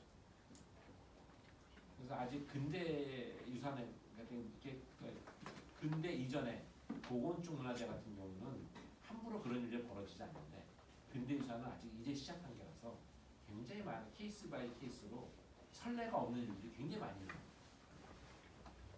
지금 선생님 말씀하신 시청 문제보다도 더 그럼 강력한 게 중앙청이었었는데 그건 김영삼 대통령 독단으로 그냥 그거는 중앙청은 독단으로 했죠. 독단으로 했지만 그거는 우리 국민 저는 사실은 그 건물 철거하는데 반대하는 입장이었긴 했지만 그때는 그 문화재도 아니었고요. 우리 국민들이 갖고 있는 광범위한 반일 감정 때문에 여론조사할 때 압도적으로 철거가 됐습니다. 그러니까 김영삼 대통령이 정치적으로 판단합니다. 근데 그 당시 그것을 보존해야 된다고 한 사람은 일부 학자밖에 없었어요. 근데 거기에 이제 여론을 굉장히 나쁘게 만든 게 뭐냐면 일본 쪽에서 그 건물을 보존하자는 의견이 나왔어요. 이게 완전 쥐약이었어요. 그때 논리 중에 하나가 뭐냐면 사실은 그 건물 자체의 가치만 보면은 동아시아에 남아있는 그 시대의 건물 중에서 건축적 가치, 건물의 디자인이나 공사의 퀄리티가 굉장히 높아요. 근데 그러니 보존하자 이런 식의 의견이 많이 쓰여진 저게 왔다고. 일본 정부는 아니었을 텐데 일본의 이거 완전히 정말 쥐약이에요. 감정을 더 그러면 그래? 그럼 진짜 없애야지. 근데 그 당시에 그것이 그 자리에 존재하기는 어려웠고 해체해서 옮긴다는 얘기일 텐데 사실 95년도였죠. 그 당시에 우리 국력이나 경제적 여건으로 해체해서 옮기는 것은 지금이라면 아마 가능할 수도 있을지 모르겠는데 정말 거기에 돈을 쓴다고 하면 국민들이 쉽지 않았을 것 같긴 합니다. 당시 지하 얘기도 나오죠. 그쵸. 그게 얼마나 돈이 많이 들까? 그거 끔찍하고. 여러 가지 얘기가 나왔어요. 일단 사실은 그때 충분히 논의가 되기 전에 그 여론의 힘을 얻어가지고 김영삼 대통령의 특징이 그거잖아요. 그 특징이 가장 효과적으로 잘 발휘되는 게 하나의 척결 같은 순식간에 그냥 해버리는 그러한 그 정치적 그것 때문에 굉장히 칭찬도 많이 듣지만 그것 때문에 또 망가뜨린 것도 또 많았죠. 교수님 아까 말씀 중에 이제 미군 측에서 판단을 요청한 건가요? 아니면 실질적 조사를 요구한 건가요? 미군 측이 요청. 그럼 우리 지금 평택 여기 캠프 홈플레이스 같은 경우는 메인 게이트 들어가면 왼쪽에 베이컨 힐이라고 청동시대 유적이 있어요. 근데 얼마 전에 들어갔더니 얘들이 거길 일부 또 훼손했더라고. 그거는 이제 복권하고 또 거기서 좀 더 가면 이제 일제 강점기 때 지어진 걸로 판단되는 이 도움형의 탄핵고 건물이 있어요. 근데 그런 것들은 앞으로 우리가 그 사실 저희가 이제 여기 소장님 계십니다. 평택과 연구소에서 기지 내에 이제 잔존 유물에 대한 조사 요청을 지금 저희가 앞으로 해서 나중에 좀 답사를 구체적으로 하려고 하는데 엊그저께는 오산 에어베이스 들어가서 그 우리가 보호수로 지정은 못했지만 한 750년 추정되는 은행나무가 잘 보존이 돼 있어요 골프장에. 그러니까 역설적으로 미군들이 그쪽을 관리하면서 그 나무의 상태가 지금 그 우영우에 나왔던 은행나무보다 더 멋있는 나무가 보존돼 있고 이 페퍼플리스 같은 경우는 지금 일제 강점기 때 유물과 청동시대 유적이 지금 남아 있고 그리고 아까 우리 작년에 이제 교수님하고 제가 자료 교환하면서 봤던 그 거주구 그 이제 남산리 일대가 일부 그 지하 벙커가 있었던 걸로 저희 친구들 증언을 저희가 받았는데 다 개발해 버렸거든요. 예, 그리고 그 도면에 나오는 이제 공장구까지는 모르겠는데 거주구 부분은 그러니까 완성된 도면이 아니라 계획 도면이 아닌가. 그럴 수도 있어요. 예, 왜냐면 저희가 암만 자료를 뒤져도 거기 집단 거주구 발견 못했거든요. 단지 이제 방공호부터 만드는 과정에 이제 거주구까지는 비행장 완성해서 사용을 못했으니까. 그렇죠. 네, 그래서 아마 이제 그 도면은 우리 김태호 선생이 이제 거기 조사할 때 이제 발견했던 도면 중에 하나인데 이제 그 설계 도면으로 저희 지금 추정하고 있죠. 그럴 수도 있고요. 근데 그 아까 제가 보여드렸던 건 방위성 연구소의 자료인데 설계 도면이라고 하기에는 그 굉장히 약하고요. 거의 약도처럼 그려집니다. 설계 도면은 그렇게는 안 되죠. 설계 도면은 아니 계획도도 아니에요. 계획도 진짜 계획을 제대로 한 거면은 이게 잘되고 제대로 그립니다. 네, 그런데 아까와 같은 약도가 그려지려면 뭔가 시설물들이 어떠한 형태로 있어야지 약도라는 게 나오거든요. 그런 시설물이 없을 때는 약도를 그리진 않아요.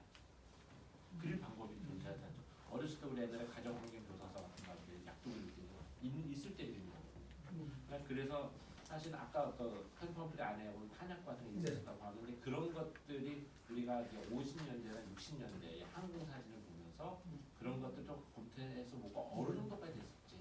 근데 사실은 그 정도의 이제 40년 항공 사진에 나올 정도의 시설이 완성은 안 됐더라도 그 정도라고 하면은 꽤 상당한 사람들이 거주했을 가능성이 완벽한 형태인지 아니면 그게 가건물 상태로 있었기 때문에 그렇게 표시했는지 어쨌든 물리적인 제가 보기에는 물리적인 흔적은 있었을 것 같아요. 근데 가건물 정도라면은 쉽게 없어지는 것이고 영구적인 거면은 좀 더 있었겠죠. 그리고 여기에 그 남아 있는 우리 GPS의 벙커 같은 경우는 그 정도는 잘 지은 겁니다. 그렇죠. 네, 왜냐면 그게 아치 구조를 가지고 제대로 구조를 갖춘 거거든요. 그런 것들 보면은 근데 어느 정도 그 부분이 앞으로 이제 리서치가 필요한 건데 그 미국의 나라라고 하는 그 내셔널 아카이브에 보면은 생각보다 꽤 많은 자료들이 있거든요. 그런 것들을 보다 보면은 나올 수도 있고 일본 자료를 더 봐야 될 것 같아요. 저희가 꾸준히 했던 관련 부서와 협의해서 자료 요청을 해서 하여튼 받아볼 수 있도록. 그리고 아까 말씀하셨던 이제 미군의 요청에 의해서 조사가 이루어지는데 전체적으로 그 조사들이 굉장히 많아요. 그래서 지금 저희가 그 문화유치원에서 의뢰받아가지고 그 일을 하는 게 아까 경기도의 일부 동부 정도 일부하고 서울에 있는 시설 일부 정도만 지금 숫자적으로 지금 진행이 되고요. 그래서 만약에 그 지역사회에서 요구를 강하게 하는 지역이 있으면 그 미군하고 조사 대상 지역은 협의를 하는데 사실은 문화유치원이 우리가 이거 할래라고 하는 게 아니라 미군들이 일단 그 이러한 현실적인 요구가 있으니 요거 좀 해주시오라고 하면은 해가지고 요거는 가치가 있으니까 이거 반드시 부족하니까 당신들 이거는 운영을 유지해 이렇게 우리가 보고서 내는 경우도 있고요. 요거는 어느 정도 가치가 있으니까 그 가치에 따라서 요 정도까지는 반드시 지키고 요거는 수리해야 어떤 거는 이거는 별 가치 없으면 너희들이 집 없애든 뭐든 마음대로 해. 이런 걸로 최소한 3등급 정도 이상으로는 앞으로 저희가 이제 계속 접촉하고 연구하는 과정에 교수님과 소통하면서 많은 자문을 받고. 네. 그래도 좋고 만약에 어떻게 될지 모르겠지만 저는 제 상대방만 박물관이 조금 더 팀이 제대로 가동되면 평택박물관이 문화재청과 좀 협의를 해서 그 경기도 이론의 미군 기지는 우리가 해볼게. 이럴 수도 있지 않을까요? 예, 감사합니다. 지금 아니 그거는 이게 능력을 많이 하셔야 되고요. 제가 해야 된다는 건 아니에요. 그건 능력이 없어요. K6 캠프 홈플스 내에도 미군이 있지만 한국군이 있어요. 네. 근데 이제 한국군과 관련된 그 문화재 조사가 이루어진 지가 한 10여 년 된 것 같은데 거기도 이제 경락고 같은 벙커가 전쟁가가 자기 조사에서 나왔거든요. 그러면 그건 국방부 소유잖아요. 우리가 국방부 소유인데 그럼 그거를 근대문화유산 지정이라는 건 미군보다는 좀 수월하지 않을까요? 한국군 내 것도 마찬가지고 네, 국방부가 지금 말하게 해주지 않습니다. 지금은 이제 대통령이 들어가 있지만은 용산에 국방부 아니고 중요한 그 근대유산이 있었거든요. 국방부가 이제 국방부가 아니에요. 문화재청은 차관청이잖아요. 예, 뭐 다른 또 혹시 여기 우리 직원분들도 많이 오셨는데 직원분들 혹시 예, 교수님. 이렇게 해가지고 그럼 오늘 두 번째 박물관 포럼 마치도록 하겠습니다. 예고드리겠습니다. 다음 달에는 대한민국의 이제 공연장, 박물관, 미술관, 과학관, 소위 문화 공간이라고 하는 대한민국 최고의 건축학회가 있습니다. 문화공간 건축학회의 박석수 소장님 모시기로 했습니다. 얘도 다음 달에도 뵙겠습니다. 감사합니다.